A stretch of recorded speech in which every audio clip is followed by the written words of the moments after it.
সুপ্রিয় দর্শক, আসসালামু আলাইকুম।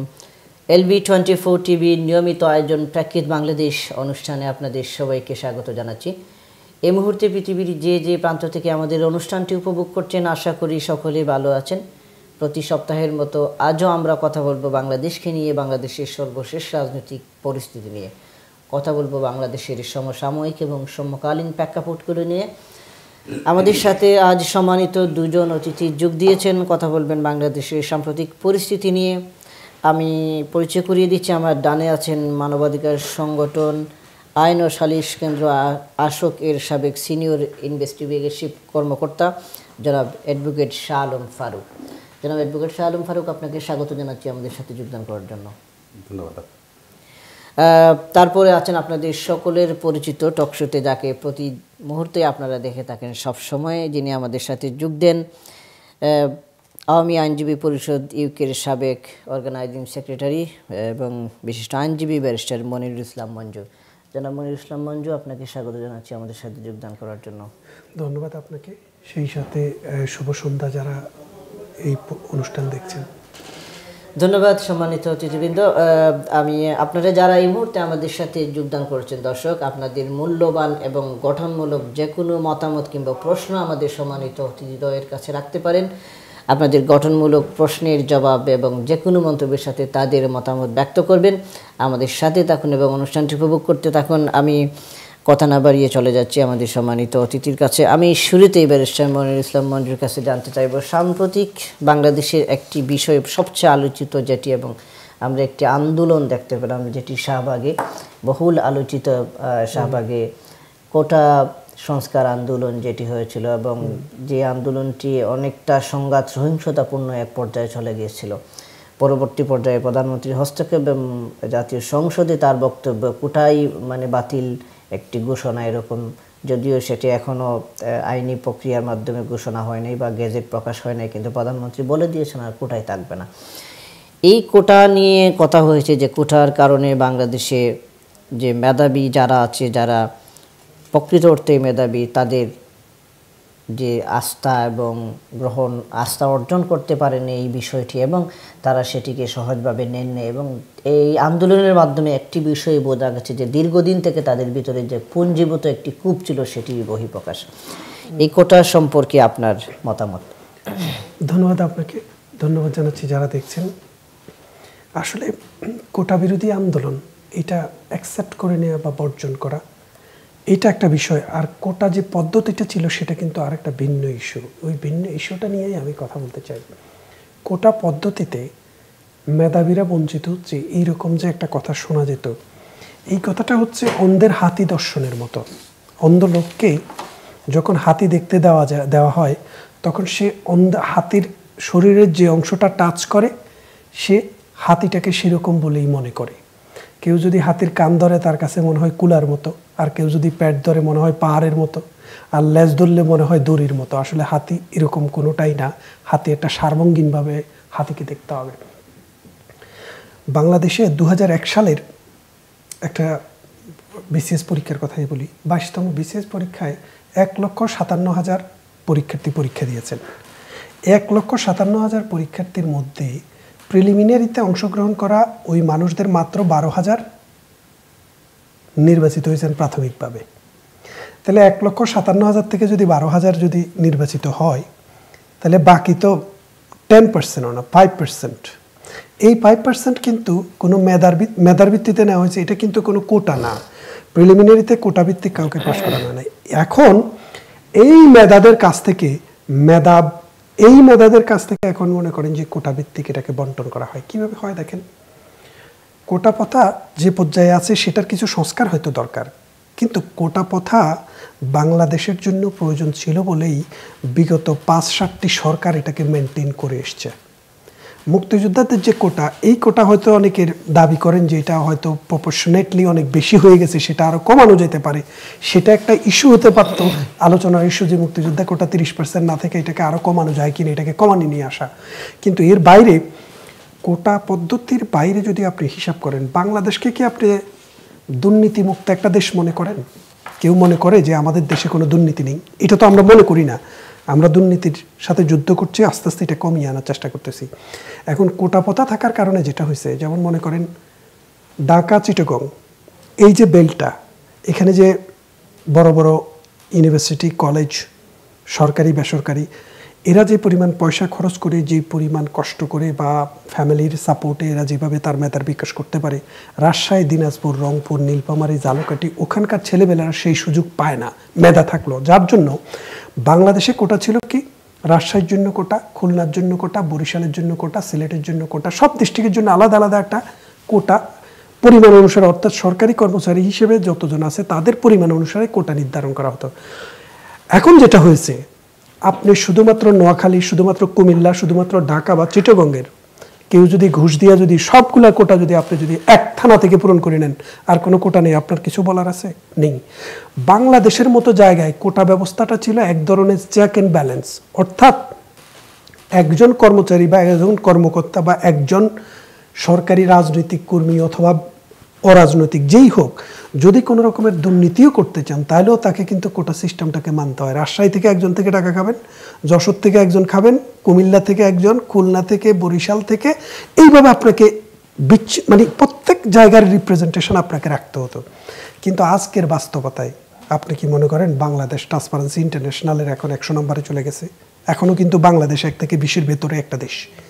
আমরা মানি বা না মানি, এই অবস্থায় এই কোটা পদ্ধতি যারা আন্দোলন করেছে, আমি বিশ্বাস করি 2 বছর পরে তারা আবার আন্দোলন করবে, আমরা কোটা ব্যবস্থা ফেরত চাই। কারণ কোটা ব্যবস্থা না থাকার কারণে আমার রাজশাহী থেকে একটা ছেলেও আজকে পায়নি, কোটা ব্যবস্থা না থাকার কারণে আমার যশোর থেকে একটা ছেলেও পায়নি। তো সুতরাং আমি মনে করি এই কোটা ব্যবস্থাটার একটা সংস্কার হয়তো করতে পারত, সংস্কার করা যেতে পারে, কিন্তু ব্লাইন্ডলি কোটা ব্যবস্থা বাতিল হয়ে যাওয়াটাতে কারো লাভ হয়নি। শুধুমাত্র লাভ হয়েছে ঢাকা এবং চিটাগং ভিত্তিক ভালো ভালো কিছু প্রতিষ্ঠানের ছাত্র। মঞ্জু ভাই, একটি বিষয় আপনার সাথে বলছি যে কোটা কিন্তু যারা আন্দোলন করেছে কোটার বিষয়ে, তারা কিন্তু বাতিল চায়নি, তারা সংস্কার চেয়েছে। স্পষ্ট ছিল তারা সংস্কার চেয়েছে। আপনাকে বলি, ওখানে সংস্কারবাদীরা যারা বলেছে প্লে কার্ড নিয়ে 10%-এর উপরে কোটা থাকতে পারবে না, 10% কোটা দিয়ে আপনি কি করবেন? 90% যদি কোটা না থাকে, আপনাকে সেটা দেখতে হবে যে বাংলাদেশে কোটা পদ্ধতিটা কেন আসলো। কোটা পদ্ধতির আপনি ইনভেস্টিগেশন করে দেখেন, কোটাতে যারা আসছে তাদের মধ্যে কাকে মেধাহীন বা মেধাশূন্য। কিন্তু আমার কথা হচ্ছে এর পরের অংশটা হলো, এটুক তো হলো আমি কোটা সম্পর্কে যা ভাবি সেটা, এটা আপনার ভিন্নমত থাকতে পারে, মানুষের ভিন্নমত থাকতে পারে। দ্বিতীয় অংশটা হচ্ছে কোটা আন্দোলন। মঞ্জু ভাই, আরেকটি জিনিস যে এখানে কোটা হয়েছে যে মুক্তিযোদ্ধা কোটা, যেটি নিয়ে বেশি কথা হয়েছে, এবং আরেকটি প্রশ্ন স্বাভাবিক ভাই এখানে করেছে, যেটি এসেছে যে 30 লক্ষ শহীদ মুক্তিযোদ্ধা এবং 30 লক্ষ শহীদ, শহীদদের কোটাটা নিয়ে প্রশ্ন এসেছে, এবং এটি নিয়ে বেশি সামাজিক যোগাযোগ মাধ্যমে কথা হয়েছে যে 30 লক্ষ শহীদের কোটা কোথায়, যদি জীবিত মুক্তিযোদ্ধা 70,000, পরবর্তীতে 1 লাখ সামথিং, এখন 2,30,000 এরকম আছে। তাহলে শহীদদের কোটাটা, শহীদ পরিবারের যেসব সদস্য তারাও কিন্তু কোটার অন্তর্ভুক্ত, কিন্তু তাদেরকেও কিন্তু মুক্তিযোদ্ধার মর্যাদা দেওয়া হয় বাংলাদেশে। শহীদ পরিবারের বেশিরভাগ মুক্তিযোদ্ধা যাদের ছেলে সন্তান বিহীনভাবে মারা গেছে, তাদের তো আর পরিবারের ছেলে সন্তান নিম্নগামী কেউ ছিলেন না। হ্যাঁ, কিন্তু যাদের ছেলে সন্তান রেখে যেসব মুক্তিযোদ্ধার মারা গেছেন, 1971 সালে যুদ্ধ শহীদ হয়েছেন, আত্মহত্যা দিয়েছেন, তাদের কিন্তু কোটার অন্তর্ভুক্ত, কিন্তু তারা, এটা কিন্তু ডিসপিউটেড না। কিন্তু আমার কথা হচ্ছে 30% কোটা আসলে প্রপোর্শনেট কিনা সেটা নিয়ে আলোচনা করা যেতে পারে। আমি নিজেও ব্যক্তিগতভাবে মনে করি কোটাটা এই পদ্ধতিটাতে আরও হয়তো একটু সংস্কার করে আরেকটা জায়গায় নিয়ে আসা যায়। কিন্তু আন্দোলনের কথায় আসি আমি, এই যে কোটা বিরোধী আন্দোলন, এই আন্দোলনটার ফলে আওয়ামী লীগের বুকের উপর থেকে একটা জগদ্দল পাথর নেমে গেছে। আপনি হয়তো জিজ্ঞেস করতে পারেন কীভাবে। আপনারা টেলিভিশনে বলেছেন, বিভিন্ন মিডিয়ায় বলেছে যে সরকার কাউকে আন্দোলন করতে দিচ্ছে না, আন্দোলন দমন পীড়ন হচ্ছে, যার জন্য বিএনপিও আন্দোলন করতে পারতেছে না। কোটা বিরোধী আন্দোলনে দেখিয়ে দিয়েছে যে আন্দোলনে জনগণের সম্পৃক্ততা আছে সেই আন্দোলন বাংলাদেশে হবে, সেই আন্দোলন সফল হবে। এই কোটা বিরোধী আন্দোলনে ওরা দেখিয়ে দিয়েছে। হামলাও হয়েছে না, হামলা তো হবে।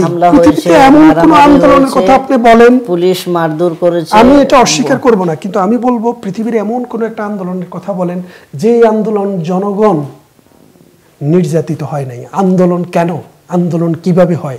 জনগণের যত বেশি সম্পৃক্ততা বাড়বে আন্দোলন তত সফল হবে। আমি হেট করি যদি এটার বিরুদ্ধে আপনি যদি পুলিশ যদি এটার অন্যায় অত্যাচার করে, নির্যাতন করে, আই ডু এগ্রি, এটা করা উচিত না, এটার জন্য বিচার হওয়া উচিত। কিন্তু আমার কথা হচ্ছে বাংলাদেশের মতো একটা জায়গায় কোটা বিরোধী আন্দোলনে, এই যে কোটা বিরোধী আন্দোলনে এটা প্রমাণ করে দিল যে সরকার নয়, এমন কোনো সরকার পৃথিবীতে নাই যে সরকার গণভিত্তিক আন্দোলনে দমন করতে পারবে। বিএনপিও আন্দোলন করে, কীরকম আন্দোলন করে? বাড়ি ফেরত চাই, অমকের জামিন চাই, মামলা প্রত্যাহার চাই। এইসব জিনিসের সাথে ব্যক্তির স্বার্থ জড়িত আছে, দেশ জাতির কোনো স্বার্থ নাই, যার জন্য এইসব আন্দোলন মাঠে মারা। যেখানে এই আন্দোলন হয়েছে সেখানে এটা পরাজিত হয়েছে। কিন্তু এই কোটাভিত্তিক আন্দোলন কিন্তু জয়লাভ করেছে। টিচাররা আন্দোলন করেছে, সেটা জয়লাভ করেছে, কারণ সেখানে জনস্বার্থ, পুরো বাংলাদেশের স্বার্থ। এখানে কোনো ব্যক্তির, গোষ্ঠীর বা দলের স্বার্থ নয়, এটা বাংলাদেশের আপামর জনগণের স্বার্থ। এবং আমি বিশ্বাস করি জনগণের আন্দোলনের কাছে পরাজিত হওয়া কোনো সরকারের জন্য পরাজয় নয়, বরং এটা হচ্ছে জয়, এটা হচ্ছে আনন্দের, যে আমার জনগণ, যে জনগণকে আমি শাসন করি, সেই জনগণ যে দাবি দিয়েছে আমি সেটা মেনে নিয়েছি। সুতরাং আমি বিশ্বাস করি গণতন্ত্রের মূল কথাটাই হলো জনগণের দাবি মেনে নেওয়া। ধন্যবাদ মঞ্জু ভাই। মঞ্জু ভাই একটু খেয়াল করবেন, আমি আমার অতিথির কাছে চলে যাচ্ছি এবং সেই প্রশ্নটির বিষয়ে আপনার কাছেও জানতে চাইব। জনাব শাহ আলম ফারুক ভাই, আপনি মঞ্জুবের সাথে একটু অ্যাড করতে পারেন? আমি আসছি আপনার কাছে। এই প্রশ্নটা হলো যে কোটা বিরোধী যে আন্দোলন হলো এবং সেই কোটার যে পরিপার্শ্বিকতা বলা যায় এবং সাইড এফেক্ট যেটি হয় বলা যায়, যে এই সাইড এফেক্টের একটি উদাহরণ দেখলাম আমরা সাম্প্রতিক সময়ে বাংলাদেশের সব প্রায় লিড অনেকগুলো সংবাদপত্রে এসেছে যে সচিবদের 4 জনের এবং স্বয়ং মুক্তিযোদ্ধা মন্ত্রণালয়ের যিনি সচিব তিনিও ভুয়া সনদ নিয়ে মুক্তিযোদ্ধা মন্ত্রণালয়ের সচিবে হয়েছেন এবং চাকরির বয়সসীমা বাড়িয়েছেন। এবং এভাবে অনেকগুলা মানে তারপরে প্রধানমন্ত্রীর কার্যালয়ের সচিব এখন উনি বেসরকারি ওয়াহিদুজ্জামান সাহেব সহ এ পর্যায়ের বাগা 4 জন সচিবের নাম এসেছে এবং তাদের সনদপত্র ভুয়া। তো আমরা দেখতে পাই যে আপনি আইন ও সালিশ কেন্দ্রের একজন ইনভেস্টিগেটিভ কর্মকর্তা ছিলেন এবং এইভাবে যে অনেক ভুয়া যারা মুক্তিযোদ্ধা সনদ নিয়েছেন এবং ভুয়া মুক্তিযোদ্ধা আছেন বিভিন্ন পর্যায়ে কাজ করছেন এবং এই সুযোগটা তারা নিয়েছেন শুধুমাত্র কোটার কারণেই। এই যে যারা এবং তাদের কাউকে আমরা কখনো আমরা কাউকে বিচারের মুখোমুখি হতে দেখি না। যে আপনারা যারা আইন সালিশ বিচার এই সংক্রান্ত কাজ করেছেন, আপনারা বা কতটুকু দায়িত্ব পালন করতে পেরেছেন এবং এই যে কোটা নিয়ে যে সংস্কার এবং বাতিল নিয়ে যে কথা হচ্ছে, আদৌ কি এটি গেজেট প্রকাশ হবে বা এর ভবিষ্যৎ কি হতে পারে? মঞ্জু ভাই যেটি বলেছেন যে কোটা বিরোধী আন্দোলন যেটি, এটি অনেক ক্ষেত্রেই যে তারা অনেকটা 2 বছর পরে বা 1 বছর পরে হতে পারে তারা তাদের ভুল বুঝতে পারবেন, সেটিও মঞ্জু ভাই বলেছেন এবং আপনিও বলতে চেয়েছিলেন যে তার সাথে একটু অ্যাড করবেন। ধন্যবাদ মঞ্জু ভাই, ধন্যবাদ আনাম ভাই আমাকে সুযোগ দেওয়ার জন্য। আর এই সন্ধ্যায় যারা টেলিভিশন দেখছেন, এই চ্যানেল দেখছেন, তাদের সবাইকে বিশ্বের যেখানে আছেন না কেন সবাইকে শুভ সন্ধ্যা। বিষয়টা হচ্ছে মঞ্জু ভাই এখানে একটা বিষয় বলেছেন যে একদিকে কোটা বিরোধী আন্দোলনের যৌক্তিকতা নিয়ে উনি প্রশ্ন তুলেছেন, যে কোটা বিরোধী আন্দোলন, এই যৌক্তিকতা নিয়ে প্রশ্ন তোলাই যায় গণতন্ত্রে বা যেখানে এটা হইতেই পারে, যে কোনো ইস্যু নিয়ে প্রশ্ন তোলা যায়। যারা কোটা সংস্কার আন্দোলন করেছে তাদেরও প্রশ্ন ছিল কোটা নিয়ে, তারা সেই জন্য একটা কোটা সংস্কার চেয়েছে। মানে একটা প্রথমে একটা পয়েন্ট বলেছেন যে প্রিলিমিনারিতে 1,27,000 থেকে 10-12,000 এসেছে। এরপরে তারপর আমরা জানি এরপরে কি আপনার লিখিত পরীক্ষা আছে, তারপরে ভাইভা আছে এবং কোটাটা সম্ভবত এই পর্যায়ে বিবেচনা করা হয় ফাইনাল স্টেজে। এখন বিষয়টা হলো যে আসলে 1,27,000 যারা দিয়েছে বিসিএসে, আমরা যারা অংশগ্রহণ করেছি বা আপনারা যারা আমাদের বন্ধুবান্ধব যারা অংশগ্রহণ করেছে বিসিএস প্রক্রিয়া সম্পর্কে আমরা জানি, বিসিএস প্রিলিমিনারি বিষয়টা আসলে প্রিলিমিনারি লেভেলের। সেটা হচ্ছে এইরকম যে সেখানে আমরা সর্বশেষ যতদূর দেখেছি সেখানে আপনার এমসিকিউ টাইপের একটা কোশ্চেন থাকে 100 নম্বরে, সেখানে আপনার একটা নির্দিষ্ট কোশ্চেন এ থেকে বেরিয়ে আসে। প্রিলিমিনারি চ্যালেঞ্জিং, প্রিলিমিনারি কিন্তু সহজ না, এটা ঠিক, প্রিলিমিনারিও কিন্তু সহজ না। কিন্তু প্রিলিমিনারি বিসিএস এর একটা ধাপ মাত্র, এবং উনি বলেছেন যে এরপরে আইসা আপনার কোটা প্রশ্ন আসে, সেখানে মেধা এবং উনি দুর্নীতির একটা বন্টনের কথাও বলেছেন। একদিকে যে রাজশাহীর লোক যদি বিসিএস এর চান্স পেল, চিটাগংয়ের লোকও চান্স পেল কোটার সুবাদে, তো সেখানে একটা ব্যালেন্স অফ দ্য আপনার করাপশন বিষয়টা। আসলে দুর্নীতি নিয়ে নীতি নৈতিকতার অনেক বড় প্রশ্ন আছে। আমাদের ওনার কথা তো এখন একটা প্রমাণ হয়ে গেল, বিষয়টা আসলে আমাদের সবার একটু গা সওয়া হয়ে গেছে যে বিষয়টা হইতেই পারে, দুর্নীতি হতেই পারে। তা আমার একটা প্রশ্ন আসলে, যদি বিষয়টা যদি কোটা যদি এতই, আমি যৌক্তিকতা বা অযৌক্তিক কোনো পক্ষে আমি বলছি না, আমি ওনার কথার প্রেক্ষিতে বলছি, কোটা যদি এত অযৌক্তিক হয়, প্রধানমন্ত্রী কেন এক ঘোষণায় সেটা বাতিল করে দিলেন? সেক্ষেত্রে মুজিব ভাইয়ের কথা থেকে আমরা যেটা বুঝলাম যে এটা গণসম্পৃক্ততা পেয়েছে, এবং গণসম্পৃক্ততা পাওয়ার কারণে যেমন উনি বিএনপির প্রসঙ্গটা এনেছেন, বিএনপির আন্দোলনগুলো গণসম্পৃক্ত না, তারা এই কারণে ইঙ্গিত করেছেন উনি একটা বিরোধী দল ইঙ্গিত করেছেন। এটা আমরা আসলে প্রায়শ দেখি, আমাদের প্রধানমন্ত্রীও বা যারা ক্ষমতাসীন দলে আছেন ওনারা কারণে অকারণে বিএনপি প্রসঙ্গটা ওনাদের বক্তব্যে চলে আসে।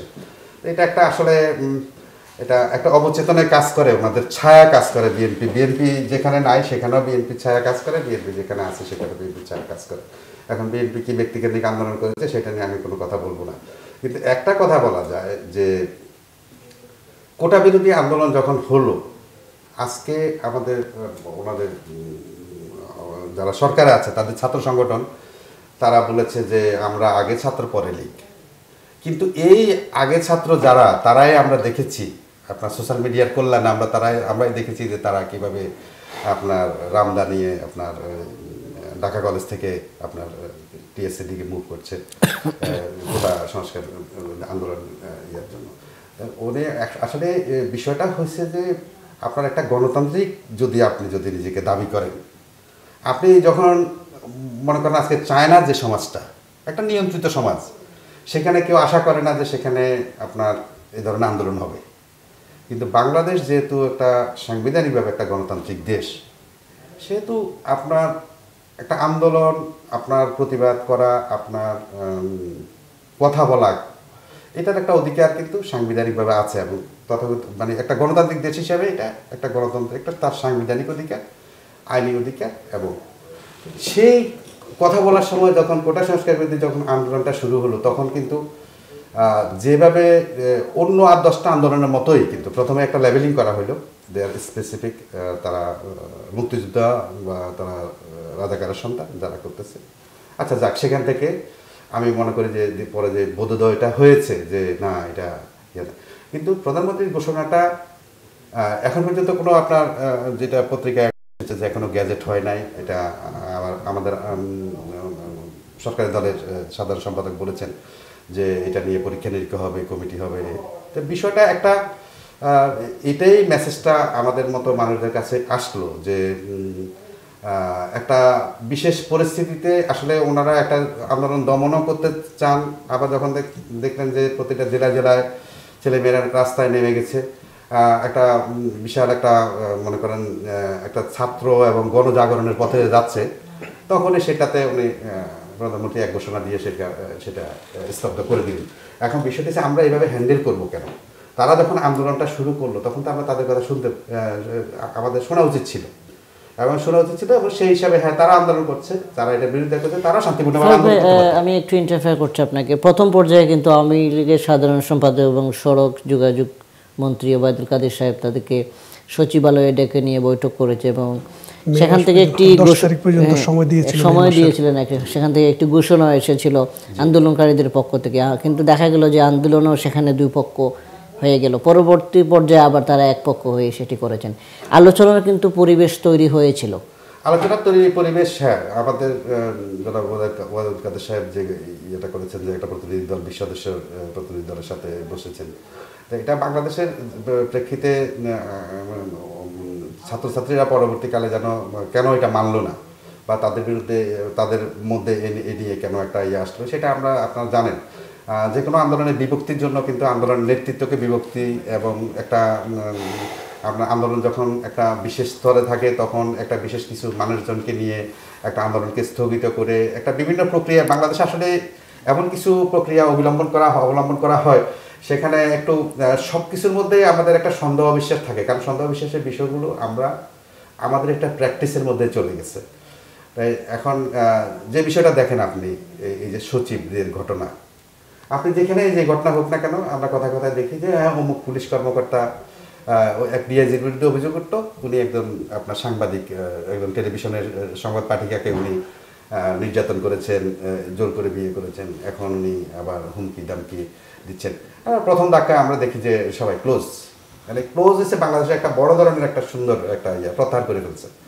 তো এখানেও কিন্তু এখন সচিবদেরকে নিয়ে কি হয়, আমরা সর্বোচ্চ দেখি যে তাদেরকে প্রত্যাহার করা ফেলা হয়েছে।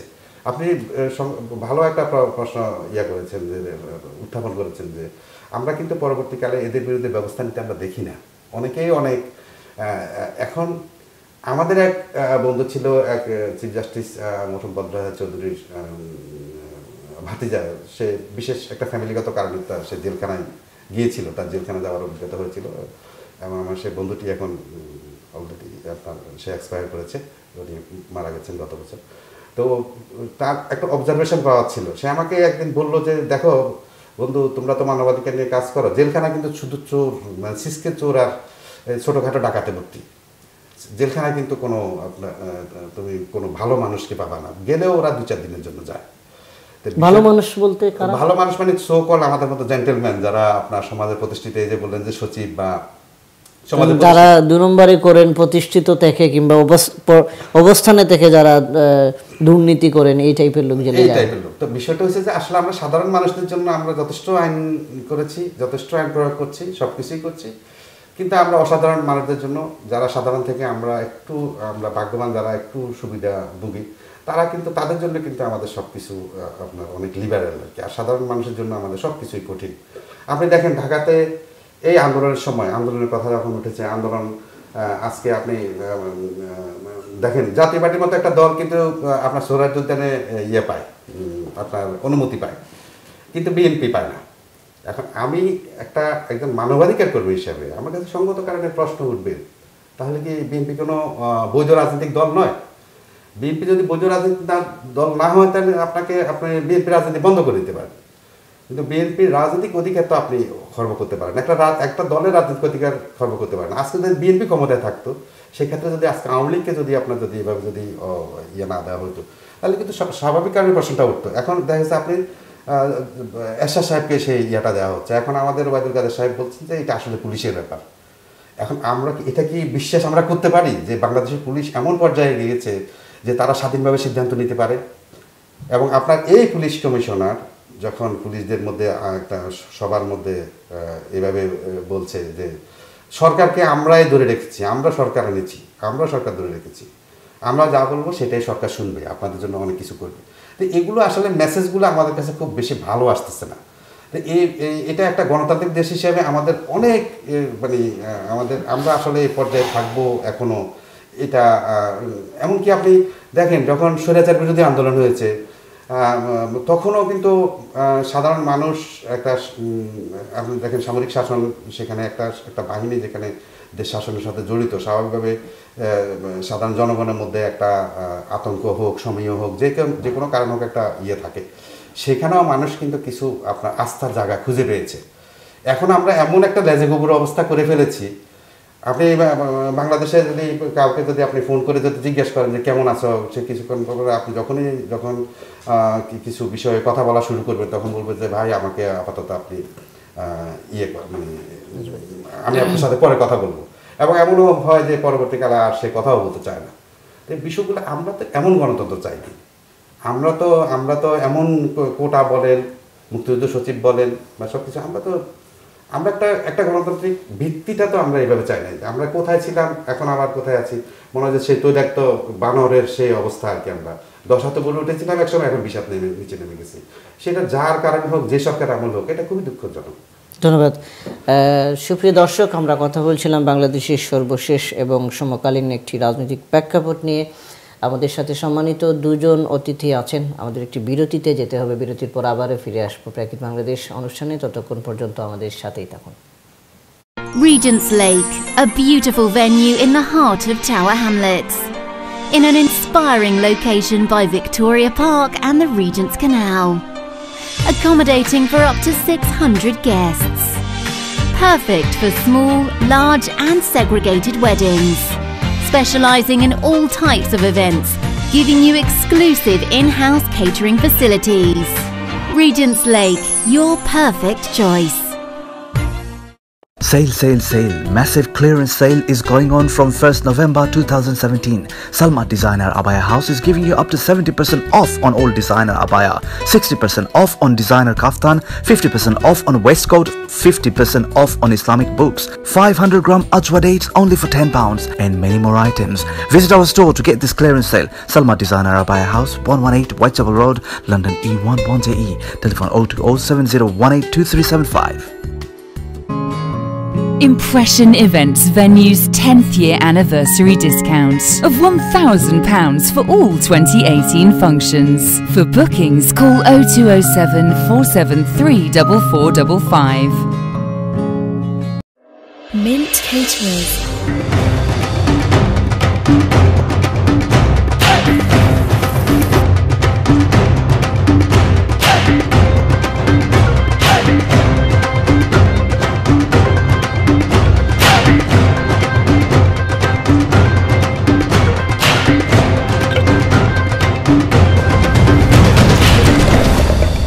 Caterers bring taste and glamour to your event.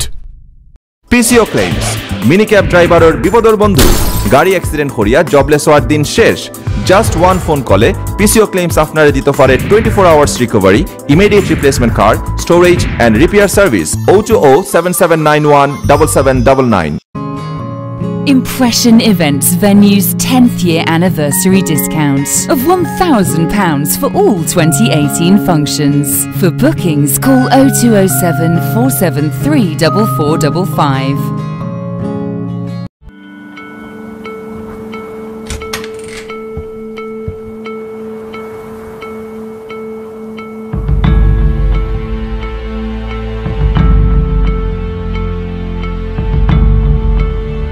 Mom, isn't Dad come back home? When a marriage breaks down, children suffer the most. If you are in this situation, we are here to help. For child and family matters, Kingdom Solicitors. Sale, sale, sale. Salma Designer Abaya House clearance sale 1 November 2017 থেকে Salma Designer Abaya House দিচ্ছে সকল আবায়ার উপর সর্বোচ্চ 70% মূল্য ছাড়, কাফতানের উপর সর্বোচ্চ 60%, ওয়েস্টকোটের উপর সর্বোচ্চ 50%, 500 গ্রাম আজওয়া খেজুর মাত্র 10 পাউন্ড এবং ইসলামিক বইয়ের উপর রয়েছে সর্বোচ্চ 50% মূল্য ছাড়। আজই আসুন এবং আমাদের ক্লিয়ারেন্স সেল অফার গ্রহণ করুন। Salma Designer Abaya House, 118 Whitechapel Road, London E11JE. Telephone 02070182375. আমাদের কমিউনিটিতে কার্গো বিজনেসের প্রসার ঘটিয়েছে জিএমজি। এক যুগেরও বেশি সময় ধরে জিএমজি আস্থার সাথে সেবা দিয়ে যাচ্ছে। সস্তা বিজ্ঞাপনে প্রতারিত হবেন না। জিএমজি বাংলাদেশ বিমান অনুমোদিত একমাত্র কার্গো সেলস এজেন্ট। কার্গো সেবা নিলে বেস্ট সেবাটাই নিন, নিরাপদ থাকুন। জিএমজি কার্গো, আস্থা ও বিশ্বস্ততার প্রতীক। Welcome to Riviere, the perfect setting for your wedding celebration, with spectacular views, tailor-made menus, glamorous bride room, experienced professional and friendly staff, and many more. We are ready to serve your 1,000 plus guests with a parking space for 300 cars at the heart of East London. Please call us on 0203 3958 6504. Riviere at the Regatta Centre.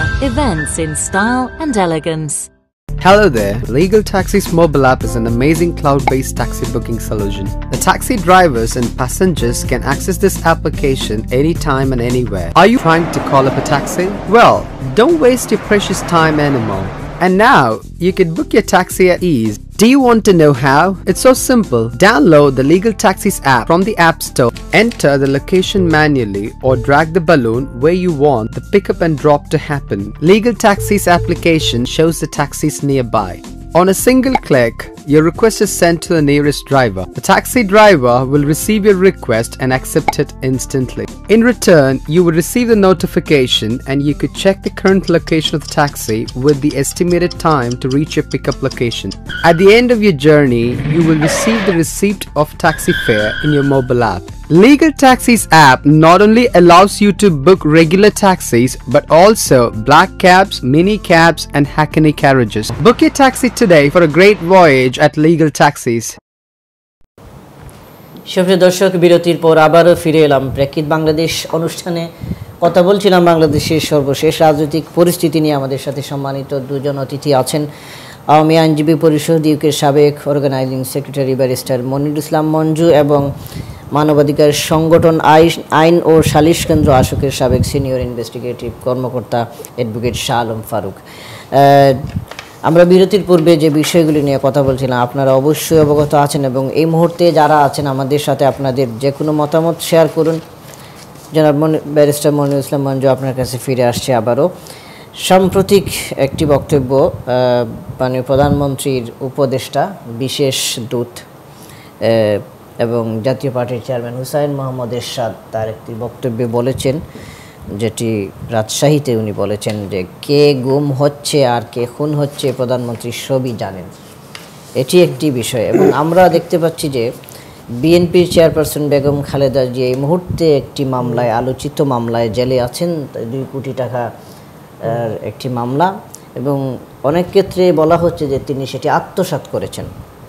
আত্মসাৎ একটি বিষয় এবং সেই টাকাটি দেখা যাচ্ছে এখনো ব্যাংকে আছে এবং প্রক্রিয়াগত জটিলতা যেটি হয়েছে, যে কারণে দুদক মামলা করেছিল 111 সরকারের সময় এবং সেটিও চলমান আছে। আমরা দেখতে পাচ্ছি সাম্প্রতিক সময় আরও বহুল আলোচিত কিছু বিষয়। কৃষি ব্যাংকের 302 কোটি টাকা আত্মসাৎ মামলার প্রধান আসামির জামিন, তারপরে 165 কোটি টাকা পাচারের আসামিকে 3.5 ঘন্টার মধ্যে জামিন, এরকম। এবং বেসরকারি ব্যাংকগুলোতে যে নজিরবিহীন সংকট সৃষ্টি হয়েছে এবং ফার্মার্স ব্যাংক নামে একটি ব্যাংক ছিল যেটি রাজনৈতিক বিবেচনায় দেওয়া হয়েছিল এবং সেই ব্যাংকটি এখন দেউলিয়া, এখন যারা গ্রাহক টাকা রেখেছিলেন সেই টাকাও পাচ্ছেন না। এই যে অনেকগুলো বিষয়, যেটি যে আপনি একজন আইনজীবী, বেগম খালেদা জিয়ার মামলার যে প্রক্রিয়া সেটি নিয়ে আমরা আপনি কথা বলেছেন বিভিন্ন টকশোতে এবং এই যে জামিন পাচ্ছে এবং বেগম খালেদা জিয়ার জামিন প্রক্রিয়ায় বারবার যেটি বিএনপির পক্ষ থেকে বলা হচ্ছে বাধার সৃষ্টি করা হচ্ছে, আপনি বিষয়টাকে কিভাবে মূল্যায়ন করছেন? ধন্যবাদ আপনাকে। আসলে জামিন পাওয়ার বিষয়টা কিন্তু 2 ফোল্ডেড। একটা হলো মামলা পেন্ডিং থাকা অবস্থায়, আরেকটা হলো শাস্তি নিশ্চিত হওয়ার পর। খালেদা জিয়ার যে বিষয়টা, এটা হচ্ছে নিম্ন আদালত সম্পূর্ণভাবে ওনাকে দোষী সাব্যস্ত করে কারাদণ্ড নিশ্চিত করেছে। এখন এটা উপরের আদালতে আপিল করার সুযোগ আছে, আপিল ওনারা করেছেন, ঠিক আছে। কিন্তু ওনার বিষয়টা কিন্তু এখনো ইনভেস্টিগেশনের পর্যায়ে বা প্রিট্রায়াল পর্যায়ে না, এটা কিন্তু একটা নিশ্চিতভাবে ওনাকে কনভিক্টেড করেছেন নিম্ন আদালত। এরপরে উপরের আদালত সে ডিসিশনটাকে বহাল রাখবেন নাকি বাদ করবেন সেটা তো এখন বলা যাচ্ছে না যখন ডিসিশন আসবে, কিন্তু প্রাইমা ফেসি এটা এস্টাবলিশড যে উনি এই দুর্নীতির বিষয়টার সাথে উনি জড়িত ছিলেন। এখন আপনি বলছেন যে এটা এখনো প্রশ্ন সাপেক্ষ যে উনি কি আসলে আত্মসাৎ করেছেন নাকি করেন, এটা প্রশ্ন সাপেক্ষ বিষয় না। একটা দেশ হলো বাংলাদেশ, যে দেশের প্রধানমন্ত্রী বলতেছেন সাবেক প্রধানমন্ত্রী খালেদা জিয়া অথবা প্রধানমন্ত্রী শেখ হাসিনা। দেশ থাকলে প্রধানমন্ত্রী হয়, আর এই দেশের লিগ্যাল সিস্টেম হচ্ছে কোর্ট।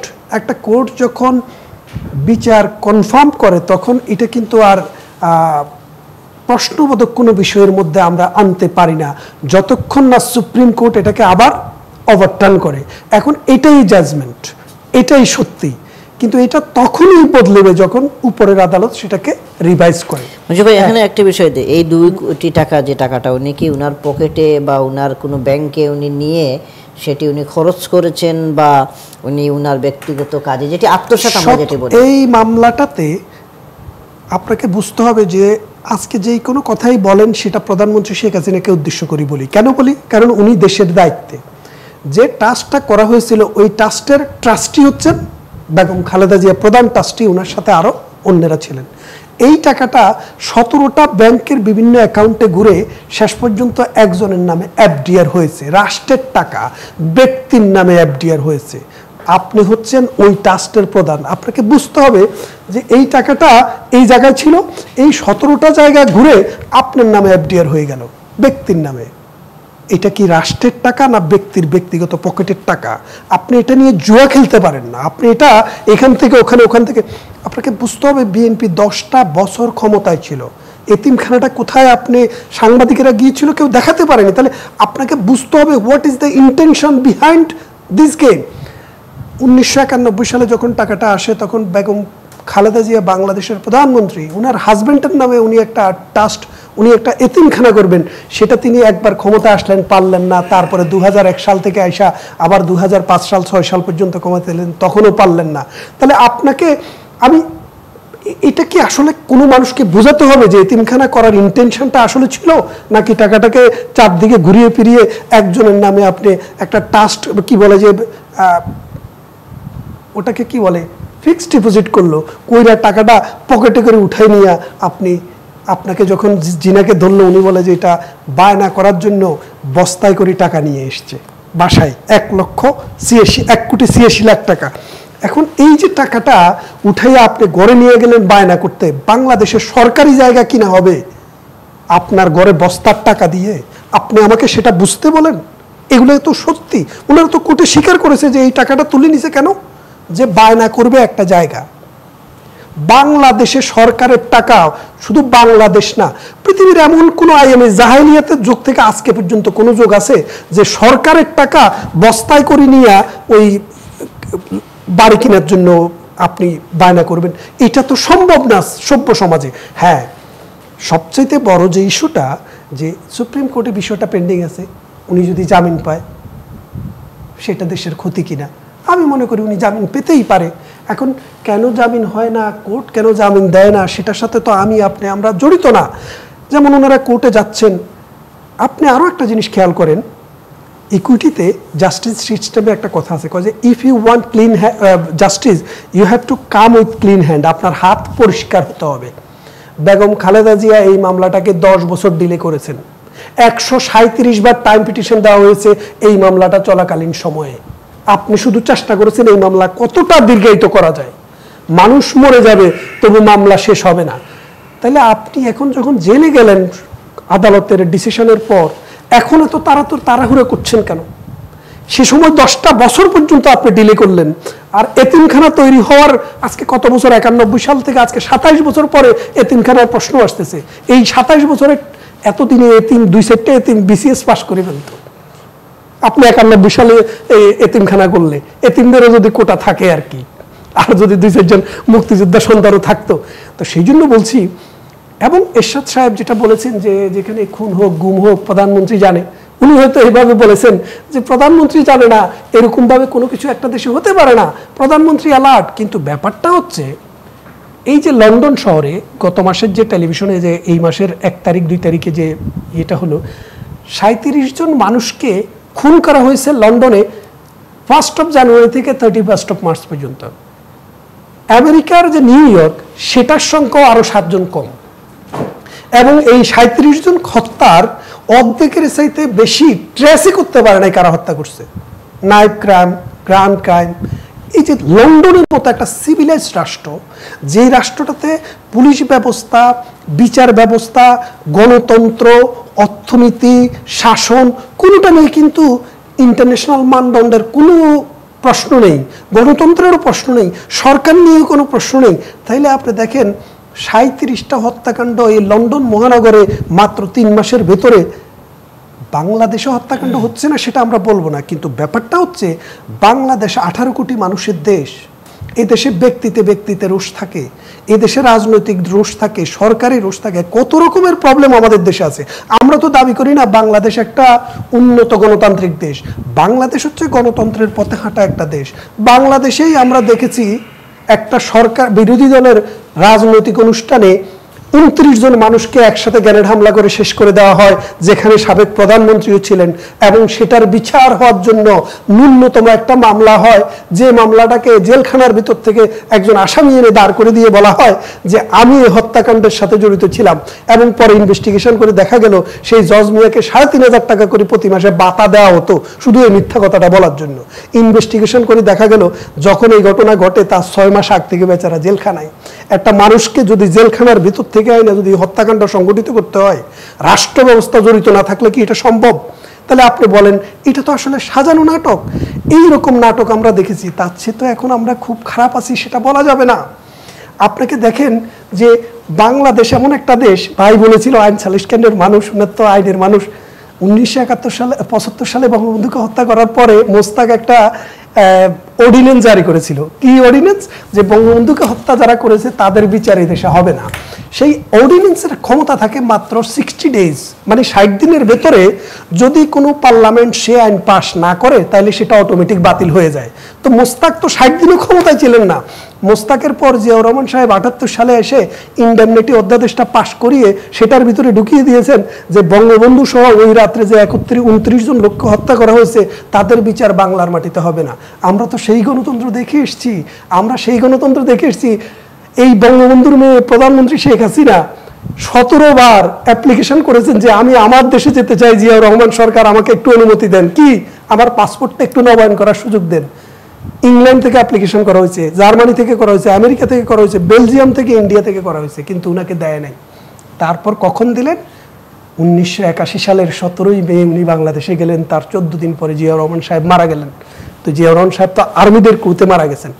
জিয়াউর রহমান সাহেব কেন শেখ হাসিনাকে ব্রুটালিটি, আওয়ামী লীগের উপরে কি পরিমাণ ব্রুটালিটি জিয়াউর রহমান সরকার করেছে আপনাকে বলে বোঝাতে পারবো না। আমাদের যে প্রথম সারির 82 জন নেতা, এই রাজ্জাক ভাই, তোফায়েল ভাই, আমির হোসেন আমু, আমাদের প্রেসিডেন্ট যিনি মারা গেছেন জিল্লুর রহমান সাহেব, এখনকার যিনি প্রেসিডেন্ট আমাদের প্রয়াত নেতা আব্দুস সামাদ আজাদ সহ, শাহ মুয়াজ্জেম সহ, এবং ওই বিএনপির নেতা KM ওবায়দুর রহমান উনি সহ এইরকম 82 জন নেতাকে 16 বছরের কারাদণ্ড দিয়েছেন বিনা বিচারে।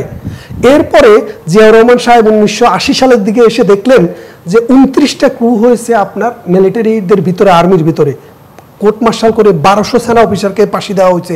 ক্রমান্বয়ে জিয়াউর রহমান সাহেব দেখলেন যে না, জিয়াউর রহমান মানে আর্মির উপরে উনার কন্ট্রোল আর সেইভাবে নাই। এখন যদি রাজনৈতিক শক্তিটাকে যদি ডেভেলপ করা না যায় তাহলে উনিই বাঁচবেন না। তখন এই রাজ্জাক, তোফায়েল, আমু ওনাদেরকে 1980 সাল থেকে 16 বছরের জেল কমাই আস্তে আস্তে 1-2 করে মুক্তি দেওয়া শুরু করলেন, এবং শেখ হাসিনাকে আমাদের নেত্রীকে অনুমতি দিলেন যে আপনি আপনার বাপের দেশে আসেন। কিন্তু ততদিন ইট ইজ টু লেট, উনি আর সেভ হতে পারেন নাই, উনাকে আর্মিদের কুড়তে মারা যেতে হলো। সেই জন্য বলছি, ভাইজি বলছেন বাংলাদেশের আমাদের হেরিটেজটা দেখতে হবে, আমরা কোত্থেকে এসেছি, হাঁটি হাঁটি পা পা করে বাংলাদেশ কোথায় ছিল সেই বাংলাদেশ আজকে বিশ্ব গণনা করে আমরা পাকিস্তান ছিলাম, আমরা বাংলাদেশ হয়েছি, দরিদ্র দেশ ছিলাম, উন্নয়নশীল দেশ হয়েছি। যে দেশের মানুষের ইনকাম ছিল, ভাত খাওয়ার অবস্থা ছিল না, সেই দেশের মানুষ এখন মোবাইল ফোন ব্যবহার করতে পারে। সুতরাং আমাদের খারাপ দিকের পাশাপাশি যে আমাদের কত ভালো দিক আছে, পরবর্তী সেগমেন্টে যদি সুযোগ পাই বলবো নি। ধন্যবাদ। ফারুক ভাই অনেকগুলো বিষয় উত্থাপন করেছেন, তবে একটি প্রশ্ন আমার এখানে ছিল যে এখানে কোটি কোটি টাকা আত্মসাতের মামলার আসামিদের জামিন হচ্ছে, বাংলাদেশের ব্যাংকগুলো দেউলিয়া হয়ে যাচ্ছে, আবার অনেকগুলো বিষয় তুলে ধরেছেন যেগুলো আপনি খেয়াল করেছেন। মঞ্জু ভাই যেটি বলেছেন, আপনার মতামত? আমার আসলে বিষয়টা খুবই ইন্টারেস্টিং লাগে। অবশ্যই রাষ্ট্রীয় অর্থ, যদি আমরা যে উন্নত গণতন্ত্রের স্বপ্ন দেখি, সেই স্বপ্নে 2 কোটি না, যদি আপনার স্টেট মানি 2 টাকাও হয় সেটা একটা বিশাল বিষয়। আর আমরা যে রাষ্ট্রের প্রসঙ্গে আমরা কথাগুলো বলতেছি, সেই রাষ্ট্রের কিছু আমরা পরিসংখ্যান দিকে যাই, যে একটা পরিসংখ্যান এমন যে গত 10 বছরে 6 লাখ কোটি টাকা পাচার হয়েছে, যেখানে আমাদের এখন মনে করেন ন্যাশনাল বাজেটের দ্বিগুণ, 3 লাখ কোটি টাকা এখন আমাদের বাজেট। আর সেখানে আপনার বছরে 60,000 কোটি টাকা করে পাচার হচ্ছে। তারপরে আপনার 16,000 কোটি টাকা গত 9 বছরে ভর্তুকি দেওয়া হয়েছে বেসরকারি ব্যাংকগুলোকে। আর এখন আপনার 6 রাষ্ট্রীয় ব্যাংকে 20,000 কোটি টাকা ভর্তুকি দেওয়ার আপনার মানি ইনজেক্ট করার প্রক্রিয়া শুরু হয়ে গেছে। এখন বিষয়টা আসলে বেগম খালেদা জিয়া বিষয়টা যতদূর ওনার আইনজীবীরা যা বলেছেন যে বিষয়টা কুয়েতি প্রথমত সরকার এবং সরকার প্রথম কনফার্ম করতে পারে নাই যে কোথা থেকে টাকাটা আসছে, বা যারা অনারেবলি সরকার মামলাটা দিয়েছেন। তারপরে এটা নানা হাত ঘুরে শেষ পর্যন্ত এটা জানা গেল যে কুয়েতি সরকার, এবং এটা ব্যক্তিগতভাবে দিয়েছেন এরকম একটা এটা রাষ্ট্রীয় ছিল না। এবং যখন দিয়েছেন তখন পর্যন্ত বেগম খালেদা জিয়া অলরেডি তখন পর্যন্ত প্রধানমন্ত্রী হননি, সে অবস্থায় দিয়েছেন।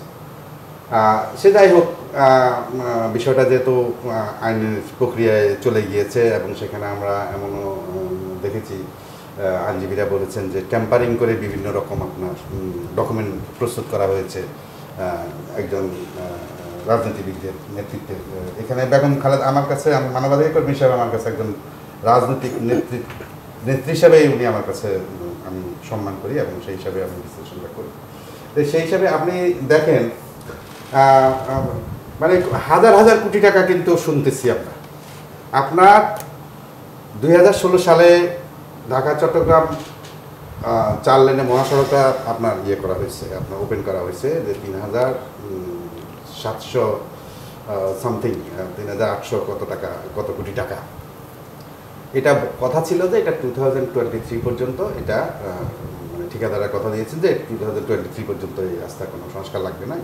কিন্তু 1 বছরের মাথায় আপনার 750 কোটি টাকা আপনার শুধুমাত্র চিটাগং জোনের আপনার 66 কিলোমিটারের জন্য একটা সংস্কার প্রস্তাব আসছে। বাংলাদেশে এখন আমার হাজার কোটি কোটি টাকার নিচে কোনো মানে আপনার কোনো নাই, আপনার প্রজেক্ট আসছে না, এবং খুব বিশাল বিশাল প্রজেক্ট। আমি ব্যক্তিগতভাবে আমি অনেক সময় আসলে মানে নিউজগুলো পড়তে আমার কাছে লাগে। বাংলাদেশে যেভাবে আপনার হাজার হাজার কোটি টাকার প্রজেক্ট যেভাবে পাস হচ্ছে, ভালো উন্নয়নে মহাসড়কে চলুক, কিন্তু উন্নয়নে মহাসড়কে চলতে গিয়ে সেই মহাসড়কগুলো আমরা করতেছি কি, মহাসড়ক করতেছি, মহাসড়কের নিচে আপনার দেখছে আপনার রড ডালাই নাই, সেখানে আপনার বাঁশ দিয়ে যে আপনার উন্নয়নের যে ইয়েটা হচ্ছে, তো সেখানে আসলে 2 কোটি টাকা সাবেক প্রধানমন্ত্রী করেছেন কিনা সেটা অবশ্যই সর্বোচ্চ আদালত এটা বিষয়টা রিভিউতে গেছে, কিন্তু আইন আদালতের একটা স্বাভাবিক গতি আছে।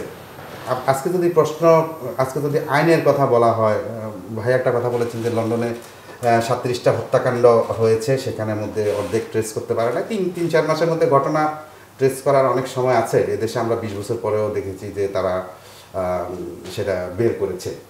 এখন আপনার কাছে আমার একটা প্রশ্ন, সেটা হচ্ছে যে, বা আমি দর্শকদের কাছে একটা প্রশ্ন করতে চাই, সেটা হচ্ছে যে এই লন্ডনে 37টা হত্যাকাণ্ড হয়েছে, বা আমাদের মাননীয় প্রধানমন্ত্রী একসময় বলেছেন যে ব্রিটেনে তো আপনার 20,000 মানুষ প্রতি বছর নিখোঁজ হয়, বাংলাদেশে গুম খুন আর কি ব্যাপার, মানে এটা বাংলাদেশে সেভাবে হয় না।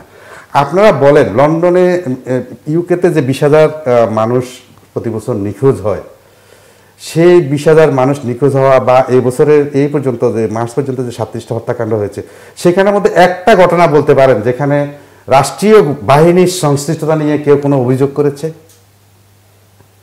এটা তদন্ত করা ছাড়াও, এটা আমি কোনো রকম ব্যক্তিগতভাবে আমি তদন্তকারী, আমি তদন্ত করা ছাড়া কোনো তথ্য বিশ্বাস করতে চাই না, কিন্তু আমি জোর দিয়ে বলতে পারি যে এখানে একটা ঘটনাও নেই যেখানে আপনার রাষ্ট্রীয় বাহিনীর সংশ্লিষ্টতা নিয়ে প্রশ্ন উঠেছে।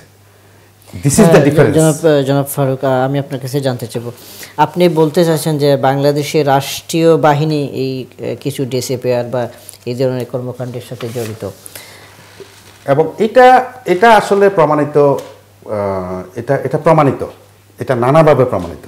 আমি 12 বছর মানবাধিকার তদন্তের সাথে ছিলাম, এবং আপনার আজকে আমার সবচেয়ে বেশি এই কথাটা আমি সবসময় বলি, যে আমি যেখানেই যাই এই কথাটা আমি সবসময় বলি, আমাদের মাননীয় প্রধানমন্ত্রী শেখ হাসিনা হচ্ছেন যে সর্বোচ্চ পর্যায়ে রাষ্ট্রীয় রাজনৈতিক ব্যক্তিত্ব। যখন 2004 সালে আপনার র্যাব প্রতিষ্ঠা করা হয়েছিল বিএনপি সরকার আমলে সন্ত্রাস দমনের জন্য, তখন এই শেখ হাসিনা ছিলেন সর্বোচ্চ রাজনৈতিক ব্যক্তিত্ব, যিনি এই র্যাবের যেই প্রক্রিয়ায় সন্ত্রাস দমন, তখন যে আপনার ক্রসফায়ারের নামে বন্দুক যুদ্ধের যে কাহিনীগুলো ছিল, উনি কিন্তু প্রথম মানে সবচেয়ে সর্বোচ্চ পর্যায়ে রাজনৈতিক ব্যক্তিত্ব, উনি এটা প্রতিবাদ করেছেন। আর সবচেয়ে দুঃখ লাগে সেই ওনার আমলে এসে আজকে 9 বছরে সেই ক্রসফায়ারের গল্পটা এখন একটা বাসি হয়ে গেছে। এখন হয়ে গেছে কি, এখন টোটাল আপনি ক্রসফায়ারে তারপরে তো একটা জিনিস, একটা গল্প পেতেন, আপনি তার মৃতদেহটা পেতেন, মৃতদেহ সংস্কার করা সম্ভব হতো, সৎকার করা সম্ভব হতো। আজকে সেই ক্রসফায়ারের বাসি গল্প এখন হয়ে গেছে যে গুমের, এবং হঠাৎ করে একজন মানুষ নাই হয়ে যাচ্ছে। এবং এই মানুষগুলো কিন্তু সাধারণ মানুষ না, আমার আপনার মতো সাধারণ মানুষ না, এরা কিন্তু অসাধারণ মানুষ। একজন আমলা, একজন বিশ্ববিদ্যালয়ের শিক্ষক, যাদের বিভিন্ন পর্যায়ে অ্যাচিভমেন্ট আছে, যাদের জাতির জন্য অনেক ভূমিকা আছে, একজন ব্যবসায়ী, তারা আজকে নাই হয়ে যাচ্ছে। একজন প্রতিমন্ত্রী ছিলেন, যাকে আপনার মানে আপনার বর্ডার ক্রস করে তাকে অন্য দেশে পাওয়া যাচ্ছে। তো এগুলো আসলে খুবই দুঃখজনক। এখন ভাই একটা কথা বলেছেন, আমি কথাটার সাথে একমত। আমি জানি না আমাদের বাংলাদেশের রাজনীতিবিদদের, আপনি যেটি বলেছেন যে প্রমাণিত সত্য, আইন শৃঙ্খলা রক্ষাকারী বাহিনী কিংবা র্যাবের প্রতি আপনি স্পষ্টভাবেই বলেছেন যে আপনি একজন তদন্ত কর্মকর্তা আশকের ছিলেন, আপনার কেস স্টাডিতে এরকম কোনো ঘটনা আছে কি? আমরা আমাদের আইন সালিশ কেন্দ্র থেকে আপনার যখন র্যাব প্রতিষ্ঠার পরে আমাদের এখানে আমাদের আইন সালিশ কেন্দ্র থেকে আমরা প্রকাশনা করেছিলাম র্যাব রাষ্ট্রের সন্ত্রাসের দমন, এরকম একটা বই আছে, আপনি এখনো ইন্টারনেটে গেলে দেখতে পাবেন। সেখানে কিছু কেস স্টাডি আমরা দিয়েছি আপনার। সেখানে অনেকগুলো ঘটনা ছিল। আমরা তো আপনার প্রত্যেকটা ঘটনায় আমরা হয়তো যেতে পারি নাই, প্রত্যেকটা ঘটনা আমরা তদন্ত করা আমার দ্বারা সম্ভব হয় নাই, কিন্তু আমরা যতগুলো ঘটনায় গিয়েছি অধিকাংশ ঘটনায় ছিল আপনার পরিকল্পিত হত্যাকাণ্ড, এবং অনেক ক্ষেত্রেই ছিল এগুলো কন্ট্রাক্ট কিলিং। শুধুমাত্র সন্ত্রাস দমনের জন্য সেগুলো হয় নাই, এটা একটু বাড়তি একটা তথ্য আপনাকে যোগ করতে চাই। সেখানে শুধু সন্ত্রাস দমনের জন্য হয় নাই। আপনি আমার প্রতিবেশী, আপনার সাথে আমার কোনো একটা ব্যাপারে আপনার মতদ্বৈধতা থাকতে পারে, প্রতিবেশীর সাথে একটা ট্রেডিশনাল অনেক সময় থাকে, সেখানেও দেখা গেছে আসলে বিষয়গুলো পুরো কন্ট্রাক্ট কিলিং এর। এখানে তো রাষ্ট্রের দায়িত্ব কি? আপনি একটি ফোর্স, গভর্নমেন্টের একটা ফোর্সের একজন সদস্য কিংবা কর্মকর্তা হতে পারেন, আপনি যদি এটাকে কন্ট্রাক্ট করে একজনকে দমন করার চেষ্টা করেন কিংবা মেরে ফেলেন, সরকার এখানে সম্পৃক্ততা আসবে কিভাবে? সরকার সম্পৃক্ততা আসলে বিষয়টা সরকারের সম্পৃক্ততা যে আপনার একজন সরকারি বাহিনীর উপর যদি সরকারের নিয়ন্ত্রণ না থাকে, তাহলে সেই সরকারের অস্তিত্ব নিয়ে প্রশ্ন তোলা যায়। অবশ্যই আপনার একজন ডিআইজি যখন অন্যায় করে, তখন পুলিশ প্রধান সেখানে রেহাই পেতে পারে না। পুলিশ প্রধানের একটা ভাইকেরিয়াস লায়াবিলিটি থাকে। আপনার যখন একটা পুলিশ প্রধান, একটা থানার ওসি যখন আপনার ক্রস ফায়ার করে, সেখানে স্বরাষ্ট্রমন্ত্রীর একটা ভূমিকা, দায়িত্ব আছে, এবং তথা প্রধানমন্ত্রীর একটা দায়িত্ব আছে। কারণ প্রধানমন্ত্রী আমাদের সাংবিধানিক সরকার প্রধান, সে সরকার প্রধান হিসাবে ওনার অবশ্যই এগুলো তো একটা সাংবিধানিক দায়িত্ব, এগুলো তো কোনো অবহেলা করার কোনো বিষয় নাই। এখন ভাই একটা কথা বলেছেন, আমি একটু ভাই একটা বিষয় মানে আমি হারাই ফেলতে পারি জিনিসটা, যে হ্যাঁ জিয়াউর রহমান, আমি জানি না সেই ইতিহাসগুলো আসলে কারো ইতিহাস শুরু হয় 15ই আগস্ট থেকে, কারো ইতিহাস শুরু হয় 7 নভেম্বর থেকে। খুবই বাংলাদেশ ইতিহাস নিয়ে আপনার একটা মেসাকার অবস্থা, আসলে সার্বিক ইতিহাস আপনি পাবেন না। এক দল শুরু করে 7 নভেম্বর থেকে, আরেক দল 15ই আগস্ট থেকে। তো 15ই আগস্টের আগে পিছেও কিছু ঘটনা আছে, 7 নভেম্বরের আগে পিছেও কিছু ঘটনা আছে। ভাই একটা কথা বলেছেন যে জিয়াউর রহমান সাহেব আপনার রাজনৈতিক প্রতিহিংসার কারণে শেখ হাসিনাকে আসতে দেয় নাই, করতে দেয় নাই। আমার এখন আসলে প্রশ্ন, যে 111-এর সময় আপনার 2 নেত্রীর বিরুদ্ধে মামলা হয়েছিল, 2জনকেই ম্যানেজ করার চেষ্টা করা হয়েছিল, কিন্তু সেখানে দেখা গেল যে এক নেত্রীর মামলা আপনার উচ্চ আদালতে গিয়ে দ্রুত গতিতে কোয়াশ হয়ে গেল, আর আরেক নেত্রীর বিচারটা কত দ্রুত করা যায়। ভাই একটা অভিযোগ করেছেন যে 10 বছর ওনারা জিনিসটা করেছেন। আসলে বিচারটা শুধু, আপনি একজন আইনজীবী সাহেব, আপনি নিশ্চয়ই জানেন, ন্যায় বিচারটা এমন জিনিস, ন্যায় বিচার শুধু করলে হয় না, সেটা দৃশ্যমান করে দিতে হয়। এটা একটা আছে যে ন্যায় বিচারটা দৃশ্যমান থাকতে হয়। ন্যায় বিচার যখন হবে, তখন যারা জিনিসটার প্রক্রিয়ার সাথে জড়িত থাকবে এবং যারা ন্যায় বিচার দেখবে, তাদের কাছে এটা দৃশ্যমান হতে হবে যে এখানে জাস্টিস, ফেয়ার জাস্টিস এনশিওর।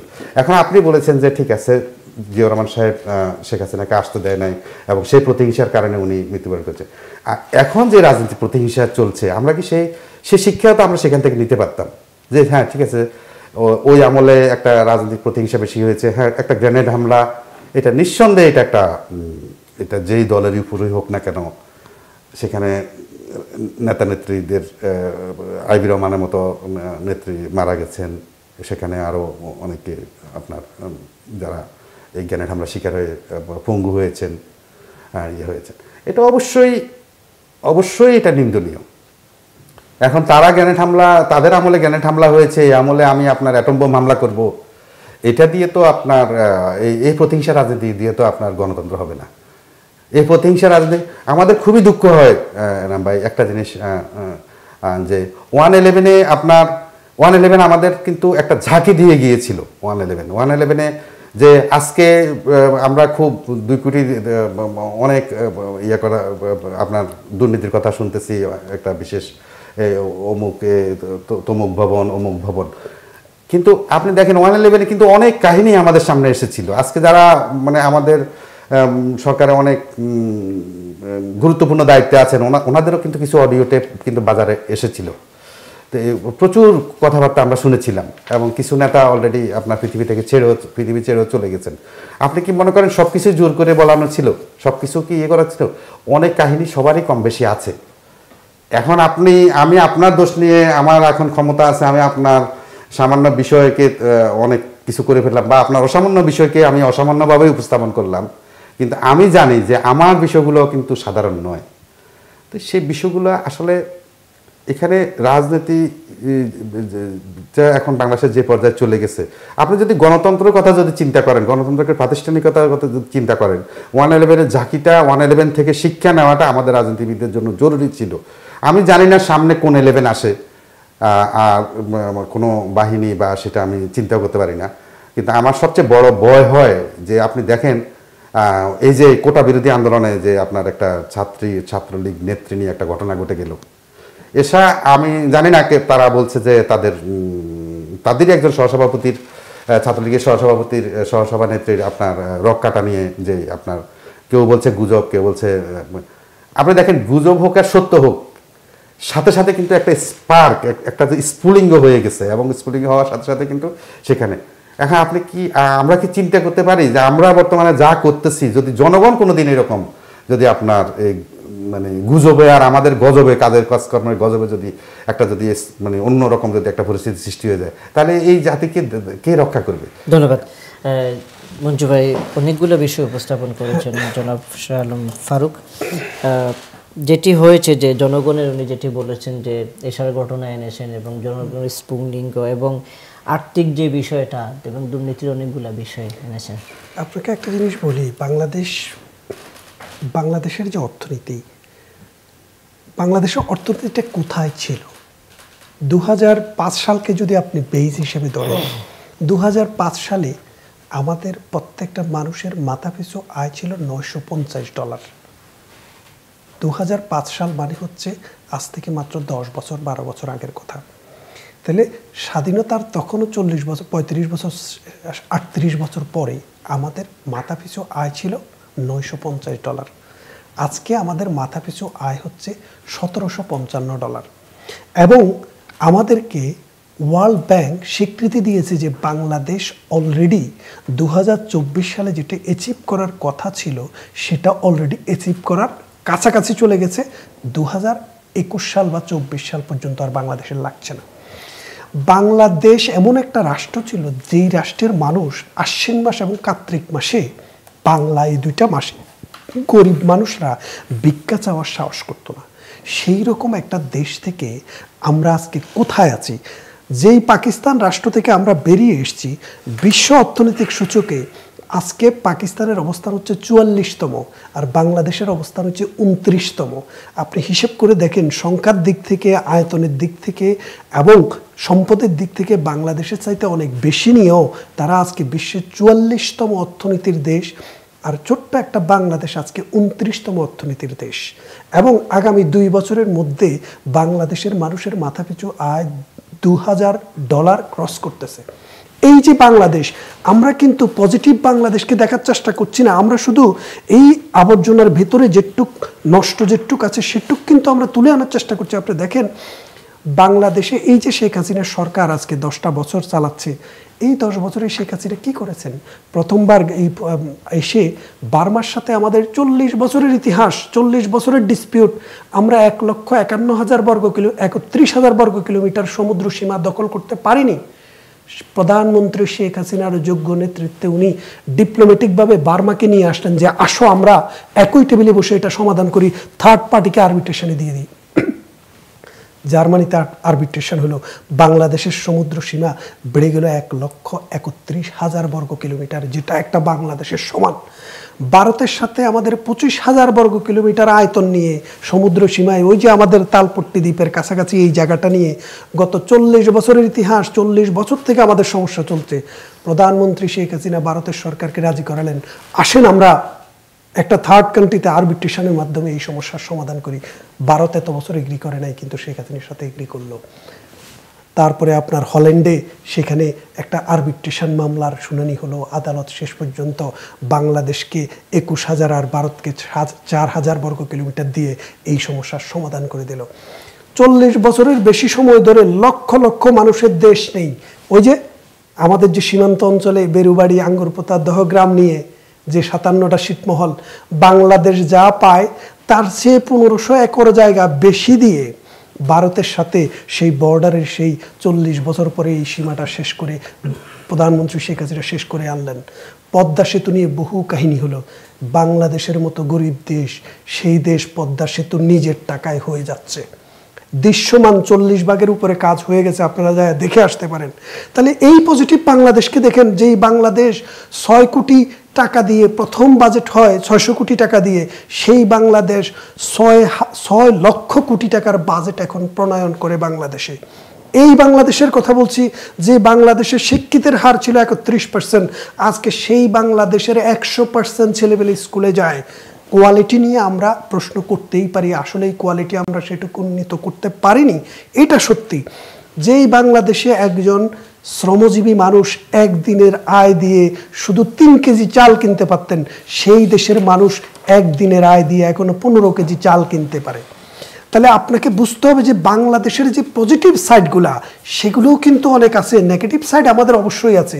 ভাই যেটা বললেন রাষ্ট্রীয় সন্ত্রাস, আমি হেট করি, আমি কিন্তু কোনো দিনে র্যাবের পক্ষে না। আমি মনে করি একটা শিক্ষিত ভদ্র মানুষ হিসেবে আমার যে অবস্থান, আমার যে দৃষ্টিভঙ্গি, আমি সেখানে মনে করি রাষ্ট্র দায় নিতে হবে, রাষ্ট্রকে দায় নিতে হবে। যদি কোনো অপরাধী থাকে তাকে ধরে আনো, আইনের ব্যবস্থায় দ্রুত বিচারের মাধ্যমে তার রায় কার্যকর করো।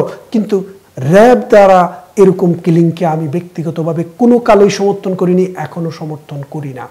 তারপরে আরেকটা যেটা বাংলাদেশে যে রাষ্ট্রীয় বাহিনীর কিলিং, এটা কিন্তু নতুন না। বঙ্গবন্ধুকে কিন্তু রাষ্ট্রীয় বাহিনী হত্যা করেছে, জিয়াউর রহমানকে কিন্তু রাষ্ট্রীয় বাহিনী হত্যা করেছে, তাদেরকে কিন্তু কোনো বাহিনী গঠন করে দিতে হয়নি।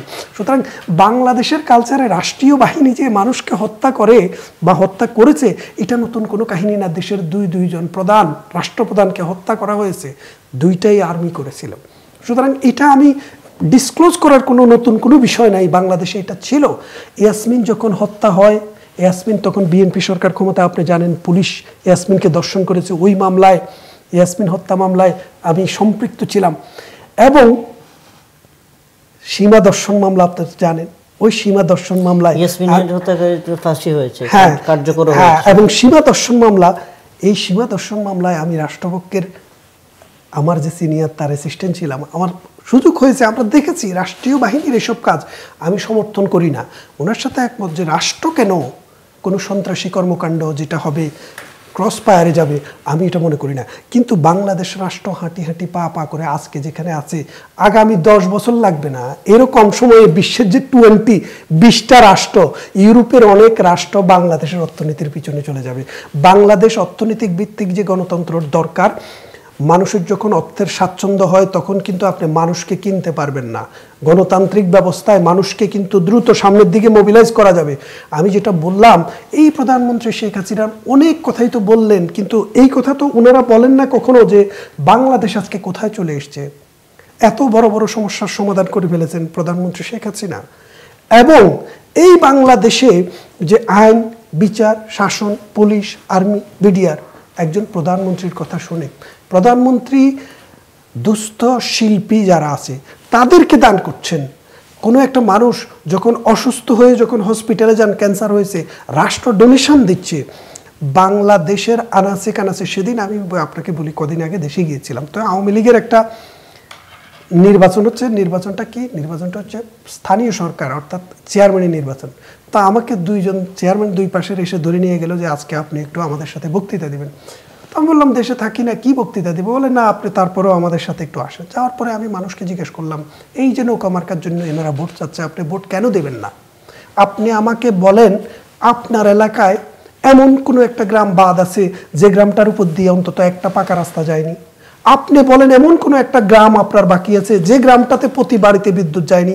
আপনি আমাকে বলেন আপনার এমন কোনো একটা গ্রাম বাকি আছে যে গ্রামটাতে অন্তত একটা প্রাইমারি স্কুল অথবা একটা মাদ্রাসা অথবা একটা স্কুল অথবা একটা হাই স্কুল অথবা একটা কলেজ, কোনো একটা কিছু নেই।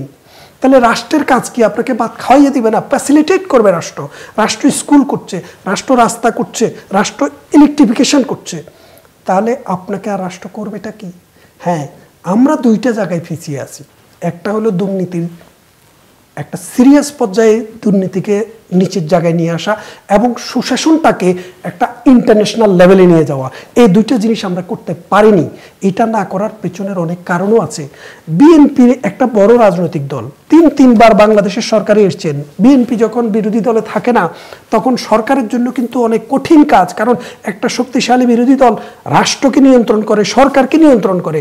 কিন্তু বিএনপি গতবারে নির্বাচনে যান নাই। কেন যান নাই জানেন? একটাই কারণ, ক্ষমতায় যাওয়ার গ্যারান্টি নেই। সেই জন্য আপনাকে ক্ষমতায় যাওয়ার গ্যারান্টির জন্য যখন একটা রাজনৈতিক দল কাজ করে, চিন্তা করে, তখন এই রাজনৈতিক দলকে দিয়ে বাংলাদেশ কতটুকু আগাবে আমি বিশ্বাস করতে পারি না। বঙ্গবন্ধু 70 সালে যখন নির্বাচনে যায়, তখন বিশ্বাস করতে পারেননি যে এই দল এই নির্বাচন উনি জিতবেন। উনি বলেছেন, মাওলানা ভাসানী বঙ্গবন্ধুকে ডেকে বললেন, মুজিব তুমি কি ইয়াহিয়া কি বলে যে কি আইয়ুব খানের পাল্লায় তুমি পা দিচ্ছ, আরে ওসব কিছু হবে না, প্রহসন হবে। বঙ্গবন্ধু বললেন, নেতাজি আপনাকে সালাম করি, কিন্তু নির্বাচনে আমাকে যেতে হবে, কারণ আমি তো ক্যান্টনমেন্ট থেকে আসিনি, আমি এসেছি বাংলাদেশের সাধারণ মানুষের কাছ থেকে। এই মানুষের ওই রাজনীতির সুযোগ আসে যখন একটা নির্বাচন আসে, মানুষের কাছে যাওয়ার, নিজের ম্যানিফেস্টোটা দেওয়ার, নিজের মনকে মানুষের সাথে মিলিয়ে নেওয়ার। জিতবো কি হারবো সেটা পরের কথা, আমি নির্বাচনে যাব। বাংলাদেশ আওয়ামী লীগ কিন্তু নির্বাচনমুখী। বিএনপি গতবারে নির্বাচনে যায় নাই। শুধু বিএনপির সমস্যা হয় নাই, বাংলাদেশের সমস্যা হয়েছে, আওয়ামী লীগেরও সমস্যা হয়েছে। আজকে যদি বিএনপি যদি শক্তিশালী একটা বিরোধী দল হিসেবে সংসদে থাকতো, তাহলে আওয়ামী লীগের যেসব বিষয় নিয়ে সরকার মানুষ সমালোচনা করছে, এইসব বিষয়গুলো থাকতো না। কারণ একটা শক্তিশালী বিরোধী দল হচ্ছে একটা কন্ট্রোল মেকানিজম, রাষ্ট্রকে সামনে নিয়ে যাওয়ার জন্য। না, শক্তিশালী আমি বলেছি বিরোধী দল না, এটা বলিনি, বলছি একটা শক্তিশালী বিরোধী দল। এরশাদের চাইতে বিএনপি অনেক বেশি শক্তিশালী, কারণ নির্বাচন যখনই হয়েছে এরশাদের চাইতে বিএনপি অনেক বেশি নির্বাচনে আসন পেয়েছে। খুবই সংক্ষেপে আমাদের সময় ফুরিয়ে যাচ্ছে। বিরোধী দল যদি থাকতে হয় দেশে, তো সেখানে বিরোধী দল থেকে মানে আসন ভাগাভাগি করা, মন্ত্রী দেয়া, এটা সংসদীয় ব্যবস্থা একটু লজ্জাজনক হয়ে যায় না? আপনাকে সংসদীয় ব্যবস্থা আপনাকে ব্যতিক্রমী না, এটা লজ্জাজনক। আমি আপনাকে বলি পৃথিবীতে নেই কোথাও। আপনাকে একটা জিনিস বুঝতে হবে, 2014 সালের 5 জানুয়ারি যে নির্বাচনটা হয়েছে, সেই নির্বাচন বয়কট করেছে এমন একটা রাজনৈতিক দল, যে দলটা 3-4 বার রাষ্ট্র ক্ষমতায় অধিষ্ঠিত ছিল। এখন সেই রকম একটা বাংলাদেশের মানুষ তো বিশ্বাস করে যে বিএনপি একটা বড় রাজনৈতিক শক্তি, আওয়ামী লীগের ফেরালাল। কিন্তু বিএনপি যখন ক্ষমতায় মানে নির্বাচনেই অংশগ্রহণ করলো না, সেই নির্বাচনটাকে টিকিয়ে রেখে বাংলাদেশকে প্রসপেক্টের দিকে আগায় নিতে হলে কি করা দরকার সেটাই শেখ হাসিনা করেছেন। এবং একজন দেশনায়কের যে চিন্তা, সেটা শুধু ক্ষমতায় থাকা না, এই দেশটাকে সামনের দিকে নিয়ে যাওয়া।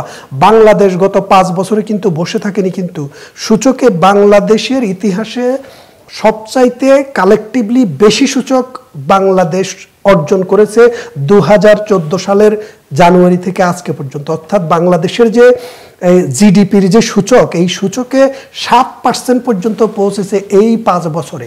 তার মানে হচ্ছে প্রধানমন্ত্রী শেখ হাসিনা যদিও একটা প্রশ্নবোধক নির্বাচনের মাধ্যমে এই সরকার ব্যবস্থার সরকারের প্রধান হয়েছেন, কিন্তু উনি শুধু এই ক্ষমতায় টিকে থাকেননি, এই অর্থনীতির চাকাকে ধরে রেখেছেন। আমি বিশ্বাস করি বাংলাদেশের বিভিন্ন ব্যাংক নিয়ে ক্রাইসিসের কথা বলেছেন, আই ডু এগ্রি, এটা হওয়া উচিত নয়। এই ব্রিটেনে আপনি জানেন 5 বছর 6 বছর আগে এই বার্কলেস ব্যাংক, হ্যালিফ্যাক্স ব্যাংক, তারপরে লয়েডস টিএসবি ব্যাংক সহ 5টা ব্যাংকে সরকার কিনে নিতে হয়েছে। কেন? এটা তো উন্নত বিশ্ব, কারণ ক্রেডিট ক্রাঞ্চ হয়েছে, লক্ষ লক্ষ মানুষ টাকা নিয়ে আর ফেরত দিতে পারেনি। তো বাংলাদেশেরটা একটু ভিন্ন প্রেক্ষাপটের, বাট রাষ্ট্রের যদি ক্ষমতা থাকে, রাষ্ট্র যদি টাকা থাকে, রাষ্ট্র সেটা কিনে নিবে, রাষ্ট্রকে সেভ করতে হবে। বাট আমি বিশ্বাস করি প্রত্যেকটা ব্যাংকের দুর্নীতির বিচার হওয়া উচিত, একটা কমিশন হওয়া উচিত এবং এটাকে দৃষ্টান্তমূলক শাস্তির আওতায় নিয়ে আসতে হবে, যেন ভবিষ্যতে যারা ক্ষমতায় আসবে তারাও এই বিচার এরকম কোনো কিছু করতে না পারে। প্রধানমন্ত্রী শেখ হাসিনা বলেন আর যেই বলেন, রাষ্ট্র ব্যবস্থা যখন আপনি চালাতে যাবেন তখন কিছু এনামলি হবে। পৃথিবীতে বিচার ব্যবস্থা তো আদিকাল থেকে আছে। হত্যা কি বন্ধ হয়েছে? দর্শন কি বন্ধ হয়েছে? হয়নি। আমাদের কাজ কি? কাজ হচ্ছে যদি অন্যায় হয় সেটার বিচার হতে হবে। আপনি বন্ধ করতে পারবেন না, কিন্তু বিচার যদি আপনি নিশ্চিত করতে পারেন তাহলে মানুষের মধ্যে সেই টেন্ডেন্সিটা কমে যাবে যে আমরা এই অপরাধ আর করব না। কিন্তু ওই হাবিল কাবিলের যুগ থেকে পৃথিবীর সব দেশেই হত্যা একটি মৃত্যুদণ্ড অথবা যাবজ্জীবন কারাদণ্ডপ্রাপ্ত সাজা, কিন্তু তারপরেও কিন্তু হত্যা বন্ধ করা যায়নি, সভ্য দেশ বলেন আর বর্বর দেশ বলেন। এই যে মনে করেন আমাদের প্রতিবেশীদের মার প্রধানমন্ত্রী শেখ হাসিনা উনি যখন প্রয়োজন হয়েছে তিনি কিন্তু এই অবহেলিত, নির্যাতিত, নিপীড়িত মানুষের পাশেও গিয়ে দাঁড়িয়েছেন। কিন্তু এমনিভাবে আপনি দেখেন বাংলাদেশকে কোথায় নিয়ে গেছি। বিশ্বে গণতান্ত্রিক পার্লামেন্টারি ব্যবস্থায় 2টা সংস্থা আছে, একটা আছে ইন্টার পার্লামেন্টারি অ্যাসোসিয়েশন, আরেকটা আছে এই কমনওয়েলথ পার্লামেন্টারি অ্যাসোসিয়েশন। 2টারই সভাপতি বাংলাদেশ। আমরা বলছি এই নির্বাচনটা প্রশ্নসিদ্ধ, কিন্তু আন্তর্জাতিক মাধ্যম, আন্তর্জাতিক যে সম্প্রদায় তারা কিন্তু এটাকে মেনে নিয়েছেন। কিভাবে মেনে নিয়েছেন? সাবের হোসেন চৌধুরী একটার প্রধান, আরেকটার প্রধান হলো আমাদের শিরিন শারমিন চৌধুরী। এটা তো আমরা ঘুষ দিয়ে করিনি, ঘুষ দিয়ে করার কোনো সিস্টেম নেই। আপনি যদি ঘুষ দিয়ে বলেন তাহলে কি বাংলাদেশের সাথে সাথে তারাও কি ঘুষ খায়? আপনি কি পুরো বিশ্বকে আপনি এখন ঘুষের আওতায় নিয়ে আসবেন? না। তার মানেটা কি দাঁড়াচ্ছে? যে বাংলাদেশ এমন একটা ব্যবস্থায়, মানে বিশ্ব এমন একটা চিন্তায় আছে যে বিএনপি মূলত নির্বাচনে না যাওয়ার কারণেই এরকম একটা কম ভোটারের নির্বাচন আমাদেরকে করতে হয়েছে। যদি বিএনপি যেত তাহলে নির্বাচনটা এরকম প্রশ্নসিদ্ধ হতো না এবং বাংলাদেশ আরও বেশি প্রগ্রেস হতো। অর্থাৎ সরকারের ভিতরে যেই সব অভিযোগ আপনারা করছেন সেই সব অভিযোগগুলো পার্লামেন্টে করার সুযোগ থাকতো, জনসমক্ষে করার সুযোগ থাকতো এবং সরকার নিয়ন্ত্রিত হতো। আপনি দেখেন এদেশে ছায়া মন্ত্রিসভা আছে, শ্যাডো মিনিস্টার বলে। তার কাজ কি? আমাদের সময় পেরিয়ে যাচ্ছে। ধন্যবাদ। আমি যেটা বলছিলাম, শ্যাডো মিনিস্টারের কাজ হচ্ছে আপনি সরকার যেটা করছে ঠিক প্রত্যেকটা মিনিস্ট্রির এগেনস্টে একজন শ্যাডো মিনিস্টার থাকবে, সে তার কর্মসূচি মানুষের কাছে দেবে। বিএনপি এখন পর্যন্ত কোনো কর্মসূচি দিতে পেরেছে আমাদের কাছে যে আমরা এটা করব, এটা করব? এটা সব হাইপোথেটিক্যাল। সো আমি বলবো আসেন দেশকে এগিয়ে নিয়ে যায়। সামনে একটা নির্বাচন আসছে, এটা সুযোগ। এই নির্বাচনে সবাই একসাথে অংশগ্রহণ করেন। এই নির্বাচনটা বাংলাদেশের জন্য একটা টার্নিং পয়েন্ট হবে। অর্থনীতির সূচকে আমরা বিশ্বের উন্নত দেশের দিকে এগিয়ে যাব। ধন্যবাদ মঞ্জু ভাই। জনাব শাহ আলম ফারুক মঞ্জু ভাই অনেকগুলো বিষয় উত্থাপন করেছেন এবং আপনার জবাবের আলোকে উনি অনেকগুলো বিষয় বলেছেন, বাংলাদেশকে এগিয়ে নিয়ে যাওয়ার কথা বলেছেন। একজন দর্শক সুরজা শাহিদ প্রশ্ন করেছেন, nowadays government is not elected, more likely it is selected. There is not democracy in Bangladesh because with great power come great selective leader. Manju ভাই, একজন আইনজীবী হিসাবে দুটি জিনিস বা একজন সচেতন মানুষ হিসাবে আমি ওনার দুটি বিষয় অ্যাপ্রিসিয়েট করি। সেটা হচ্ছে যে উনি একটা শক্তিশালী বিরোধী দলের প্রয়োজনীয়তা অনুভব করেছেন। আর একটা বিষয় হচ্ছে যে উনি আপনার রাষ্ট্রীয় বাহিনীগুলো দিয়ে যে অস্বাভাবিক কর্মকাণ্ড, যেটা মানে ওনাদের সর্বোচ্চ পর্যায়ে রাজনৈতিক নেতৃত্ব ইনিয়ে বিনিয়ে যেটা সমর্থন করে কথাবার্তা বলেন, সে ব্যাপারে ওনার একটা ভালো একটা অবস্থান, উনি একটা নৈতিক আইনজীবী হিসাবে ভালো একটা অবস্থান করেছেন। দুইটা অবস্থানে আমার মনে হয় ওনার রাজনৈতিক দল এই অবস্থানগুলো ধারণ করে না। তারপরে আমি ওনাকে ব্যক্তিগতভাবে অনেক করি যে উনি একজন আইনজীবী হিসাবে ভালোই। আপনি বলেছেন যে বিএনপি গতবার কেন যায় নাই। আমি আসলে একজন এখানে একটা পর্যবেক্ষক হিসাবে, এখানে মানবাধিকার কর্মী হিসেবে একটু বিপদ আছে আমাদের। যখন কোনো কথা বলি তখন আমাদের একটা সামাজিক অবস্থান এবং তারপর আমি সাধারণ মানুষ হিসেবে বা যেহেতু তাদের এখানে রিপ্রেজেন্টেশন নাই বা একজন লয়ার হিসেবে আমার কাছে যেটা মনে হয় যেটা ফেয়ারনেস, যদি আপনি 95 সালে বা 96 সালে যে কারণে আসলে আওয়ামী লীগ নির্বাচনে যায় নাই, আমরা তখন তত্ত্বাবধায়ক সরকারের জন্য যে আন্দোলনে ছিলাম, আমি নিজেও ছিলাম সেই আন্দোলনে, তখন যে কারণে যায় না আসলে বিএনপি হয়তো সেই কারণেই 2014-এর নির্বাচনে যায় নাই। আর তখন 2014-এ যখন নির্বাচনটা হয়েছিল তখন একটা কথা বলা হয়েছিল যে এটা জাস্ট সাংবিধানিক। আমরা খুব দ্রুত এত বেশি ইস্যু আসে আমরা পুরনো জিনিসগুলো ভুলে যাই, যে এটা শুধুমাত্র আপনার একটা নিয়ম রক্ষার জন্য এটা হচ্ছে। আমরা সবাই এটা মেন্টালি আমরা প্রিপেয়ার ছিলাম যে কিছুদিনের মধ্যে আমার নতুন একটা নির্বাচন হবে। তারপর দেখা গেল যে একসময় আমরা কিন্তু প্রধানমন্ত্রী তার প্রথম সংবাদ সম্মেলনে বলেছিলেন যে এটি একটি নিয়ম রক্ষা নির্বাচন এবং সাংবিধানিক ধারাবাহিকতা রক্ষার জন্য এই নির্বাচনটি করতে হয়েছে, প্রয়োজনে আবার নির্বাচন। আপনি একদম শব্দটাই বলেছেন যে নিয়ম রক্ষা নির্বাচন, এই কথাটা আমাদের প্রধানমন্ত্রী বলেছিলেন। কিন্তু আজকে পরে দেখা গেল যে ক্ষমতার কেদারায় যখন বসে গেলেন তখন দেখা গেল যে চলছে তো চলুক, অসুবিধা কি। এবং একটা পর্যায়ে আপনি যখন একটা জিনিস আসলে কি মানে যখন বলে যে বারবার একটা মিথ্যা কথা যখন বলা হয় তখন এটাকে সত্যের মতোই মনে হয়, আবার একটা সত্য যখন বারবার বলবেন তখন আবার এটাকে মিথ্যার মতো মনে হইতে পারে। তো বিষয়টা হয়েছে যে আসলে আপনি অনেকগুলো বিষয় করেছেন, যে শক্তিশালী বিরোধী দল বা সমুদ্র সীমা অবশ্যই একটা গৌরব উজ্জ্বল অর্জন, পদ্মা সেতু, ছিটমহলের বিষয়গুলো খুবই ভালো দিক। আপনি দেখেন আজকে প্রধানমন্ত্রী শেখ হাসিনার নেতৃত্বে আমরা অনেক সূচকে এগিয়েছি, অবশ্যই ওনাকে ধন্যবাদ। কারণ যে কোনো জাতির অর্জন, জাতি একজন নাগরিক হিসাবে আমাদেরও অর্জন। কিন্তু আজকে দেখেন আজকে যে ব্যাংকের 6টা রাষ্ট্রীয় ব্যাংক, আপনার একটা জনতা ব্যাংক ছিল আমাদের সবচেয়ে বেটার ব্যাংক, সেখানে 5,000 কোটি টাকা একজনে দিলেন, আরেকজনে 3,000 কোটি টাকা দিলেন। রিসেন্টলি আরেকটা নিউজ আসলো, তা আপনি সেখানে গেল। তারপরে আপনার এই যে এখন আবার আপনার এখানে ব্যাংকিং সেক্টরে এখন যে অবস্থা, যে ফার্মার্স ব্যাংক বা বেসরকারি ব্যাংকগুলো নিয়ে যেই আপনার ঘটনাটা ঘটে গেছে, ব্যাংক তো একদম আশঙ্কাজনক অবস্থায় আছে। ব্যাংকে এখন টাকার জন্য গেলে ব্যাংক টাকা দিচ্ছে না গ্রাহককে। এই অবস্থায় কিন্তু আমাদের মাননীয় প্রধানমন্ত্রী খুবই উদার মানুষ, আমি জানি উনি রাজনীতিবিদ হিসেবে সব ওনাকে আশ্বস্ত করতে হয়। কিন্তু আমার কাছে অবাক লাগে যে ব্যাংকিং সেক্টর বাংলাদেশে ভয়াবহ একটা চাপের মধ্যে আছে, যেটা শুধুমাত্র প্রবাসীদের আয়ের একটা ব্যালেন্স দিয়ে, কিন্তু প্রবাসীদের রেমিটেন্স দিয়ে একটা ব্যালেন্স করে ওরা কৃত্রিমভাবে টিকে আছে। সে ব্যাংকের ব্যাংকের মালিকদেরকে নিয়ে, ব্যাংকের পরিচালকদেরকে নিয়ে আমাদের প্রধানমন্ত্রী একটা সন্ধ্যা কাটিয়েছে। সে সন্ধ্যায় তারপরে বেসরকারি মালিকরা সেখানে একটা প্রস্তাব করেছে, বেসরকারি মালিকদের পরবর্তীকালে তাদের একটা প্রস্তাব আসছে যে ব্যাংকিং সেক্টরে যে দুর্নীতিটা হচ্ছে, ব্যাংকিং সেক্টর থেকে যে টাকা পয়সা বেড়ে যাচ্ছে, ব্যাংকিং সেক্টর যে আপনার দেউলিয়া হওয়ার পথে, এই বিষয়গুলো যাতে এটা নিউজটা করা যাবে না। মানে দুর্নীতি চলুক অসুবিধা নাই, কিন্তু দুর্নীতির নিউজটা করা যাবে না। এটার একটা সার্কুলার অলরেডি জারি হয়ে গেছে, যে একটা খুব সেন্সিটিভ একটা মন্ত্রিপরিষদ বিভাগ থেকে এটা আপনার যে আর্থিক যে আছে সেখান থেকে জারি হয়ে গেছে যে এটা খুবই করার। তো এটা এগুলো খুবই ইন্টারেস্টিং জিনিস। আপনার প্রধানমন্ত্রীর নেতৃত্বে বিষয়গুলো এগিয়েছে। আপনার ব্যক্তিগত, আপনি একজন আইনজীবী হিসাবে আপনার একটা শক্তিশালী বিরোধী দল কামনা করেন। আপনি দেখেন আজকে একটা প্রধান বিরোধী দলের নেত্রীকে আপনি জেলে দিয়ে দিলেন, ঠিক আছে? জেলে দিয়ে দেওয়ার পরে এটা আইন আদালতের কার্যক্রমের যে বিষয়গুলো আছে সেখানে আইনি পথে মানুষ নিম্ন আদালতের সাথে যখন একমত হয় না তখন উচ্চ আদালতে যায়। এটা কিন্তু উচ্চ আদালতকে, নিম্ন আদালতকে হেয় করে না, একটা আইনি প্রক্রিয়াতেই যাচ্ছে। কিন্তু সেখানে আজকে দেখেন, আজকে ওনার রায়টা আপনার ওনার ডিভিশনের সিদ্ধান্তটা নাজিমউদ্দিন রোডে মানে যেতে লাগে আপনার অনেক দিন, আর কুমিল্লার মামলায় ওনাকে অ্যারেস্ট দেখাইতে লাগে 2 ঘন্টা।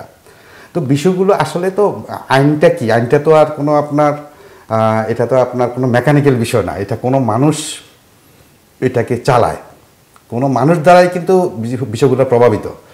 তা আপনারা একদিকে এই যে প্রধান বিচারপতি নিয়ে যে বিষয়গুলো হয়ে গেল, একদিকে অনেক অর্জন আমাদের, একদিকে আমাদের ব্যাংক, আপনি আবার অন্যদিকে বিপরীত দিকে তাকালে দেখা যায় যে আমরা শিক্ষা ব্যবস্থাটা এমন করে ফেলেছি যে আমাদের প্রশ্ন কদিন পরে এখন কথা উঠছে যে প্রশ্ন বাদে পরীক্ষাটা হোক, মানে এত সুন্দর প্রস্তাব এসে গেছে। আমাদের আপনার রাস্তাঘাটের সূচকে কিছুদিন আগে দেখা গেল যে আমরা দক্ষিণ এশিয়াতে মানে সর্বনিম্ন 2য় অবস্থায় আছি আমরা রাস্তাঘাটের সূচকে। আইনের শাসনের সূচকে দেখা যাচ্ছে যে আমরা আপনার ওয়ার্ল্ড জাস্টিস প্রজেক্টের যে ইন্ডেক্সে সেখানে দেখা যাচ্ছে যে 113টা দেশের মধ্যে 102টা দেশ। অবশ্যই উন্নয়ন আমরা চাই, কিন্তু একটা গণতান্ত্রিক দেশ হিসাবে প্রথমত আমাদের দায়িত্ব যে আমাদের মহান মুক্তিযুদ্ধে যারা শহীদ হয়েছিলেন তারা নিশ্চয়ই, আপনারা জানেন আইয়ুব খানের উন্নয়নের দশক আইয়ুব খান পালন করেছিল খুবই সাড়ম্বর করে, খুবই হইচই করে। আইয়ুব খান কিন্তু উন্নয়নের দশক পালন করেছেন এবং এরপরে কিন্তু উনি আর বেশি দিন ক্ষমতা থাকতে পারেনি।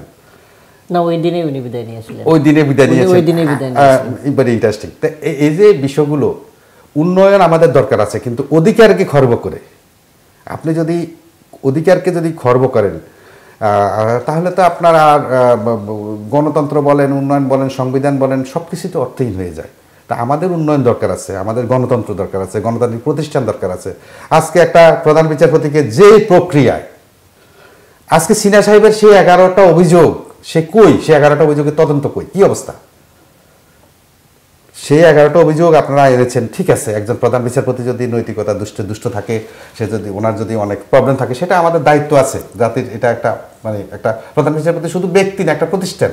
সেই প্রধান বিচারপতির বিরুদ্ধে হঠাৎ করে 11টা অভিযোগ নাজিল হয়ে গেল।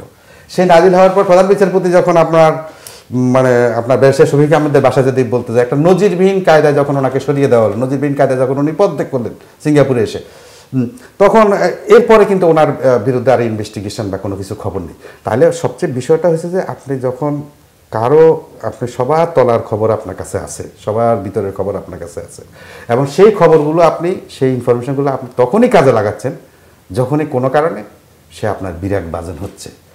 এটা হচ্ছে একটা ভয়ঙ্কর দিক। আমরা গণতন্ত্র চাই, সুশাসন চাই। আপনি একমত, একজন আইনজীবী হিসাবে আমি আপনার বক্তব্যের সাথে আপনার বক্তব্যে এই জিনিসটা পেয়েছি, কিন্তু আপনি যে বক্তব্যটা অন করেন, আপনি যে বক্তব্যটা বিশ্বাস করেন, সেই বক্তব্যটা দুঃখজনক হলেও সত্য, আপনার দল সেটা অন করছে না এখন। আমরা চাই যে সবাই অন করুক। আজকে আওয়ামী লীগ আছে, কালকে অন্য দল আসতে পারে, আসবেই, গণতন্ত্র এইভাবে আসতেই পারে, কিন্তু পরস্পর দোষারোপ করে মনে করেন আপনি জাতীয় পার্টিকে সুযোগ দিবেন, আপনি বিএনপিকে আপনার প্রবলেম, আর আপনি একজন মন্ত্রী সাহেব বলেন না পুলিশ তো করতেছে। তো এগুলো তো আসলে কয় যে মায়ের কাছে আপনার ওই নানির বাড়ির গল্প দিয়ে তো আসলে বেশি দিন, কারণ জনগণ কিন্তু সবই দেখে বুঝে। আমাদের জনগণ কিন্তু খুবই সচেতন, কিন্তু তারা শুধু মানে বিড়ালের গলায় ঘন্টাটা বাঁধবে কে, তারা সেটার অপেক্ষায় থাকে। এবং এটা আমরা 90তেও দেখেছি, এটা আমরা অনেক ক্ষেত্রে বাংলাদেশে দেখেছি, 71-এ বড়োভাবে দেখেছি, এবং সামনেও আরও বড়োভাবে দেখতে যে অবস্থায় দেশ যাচ্ছে।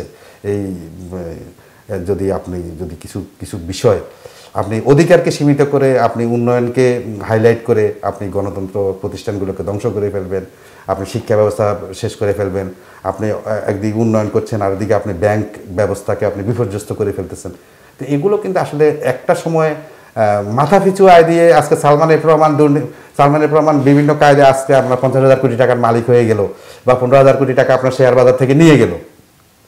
আর আমার পাশে যে রিক্সাওয়ালাটা, সে দেখা গেছে তার 10,000 টাকার রিক্সাটা আপনার দেখা গেছে যে সেই 10,000 টাকার রিক্সা দিয়ে তার সংসার চলছে না, তো তার কিন্তু ওইভাবে বাড়ছে না তার তো সেই বিষয়গুলো ও আপনার সারা বছরও 10,000 টাকা ইনকাম করলো, আরেকজন আপনার 10 মিলিয়ন শুধু লুটপাটি করলো।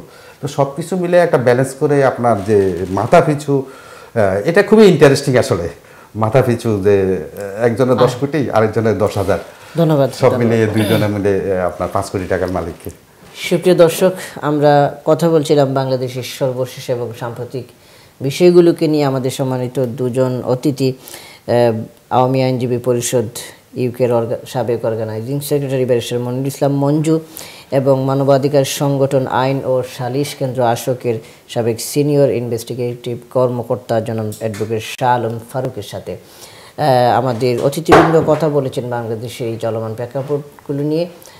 আমরা আমাদের আলোচনায় অনেকগুলো বিষয় নিয়ে এসেছি। আমরা সবারই স্বপ্ন একটি, বাংলাদেশ এগিয়ে যাক, বাংলাদেশের আইন শৃঙ্খলা পরিস্থিতি ভালো হোক, বাংলাদেশের মানুষ ভালো থাকুক, এবং উন্নয়নের এই সূচকে, উন্নয়নের ধারাবাহিকতায় বাংলাদেশ যে এগিয়ে যাচ্ছে, এই ধারাবাহিকতা ভবিষ্যতেও সফল থাক, এবং রাষ্ট্রক্ষমতায় যারাই আসবেন গণতন্ত্র, স্বাধীনতা, সার্বভৌমত্ব এবং রাষ্ট্রের অখণ্ডতা এবং মানুষের অধিকার প্রতিষ্ঠায় তারা যেন সচেতন থাকেন। আমাদের আলোচনায় কোনো ধরনের ত্রুটি হয়ে থাকলে এবং কারো মনে কোনো ধরনের কষ্ট পেয়ে থাকলে আমরা সবিনয়ে ক্ষমা প্রার্থনা করছি। সেই সাথে আগামী অনুষ্ঠান দেখার অগ্রিম আমন্ত্রণ জানিয়ে আজকের মতো বিদায় নিচ্ছি। আল্লাহ হাফিজ, আসসালামু আলাইকুম।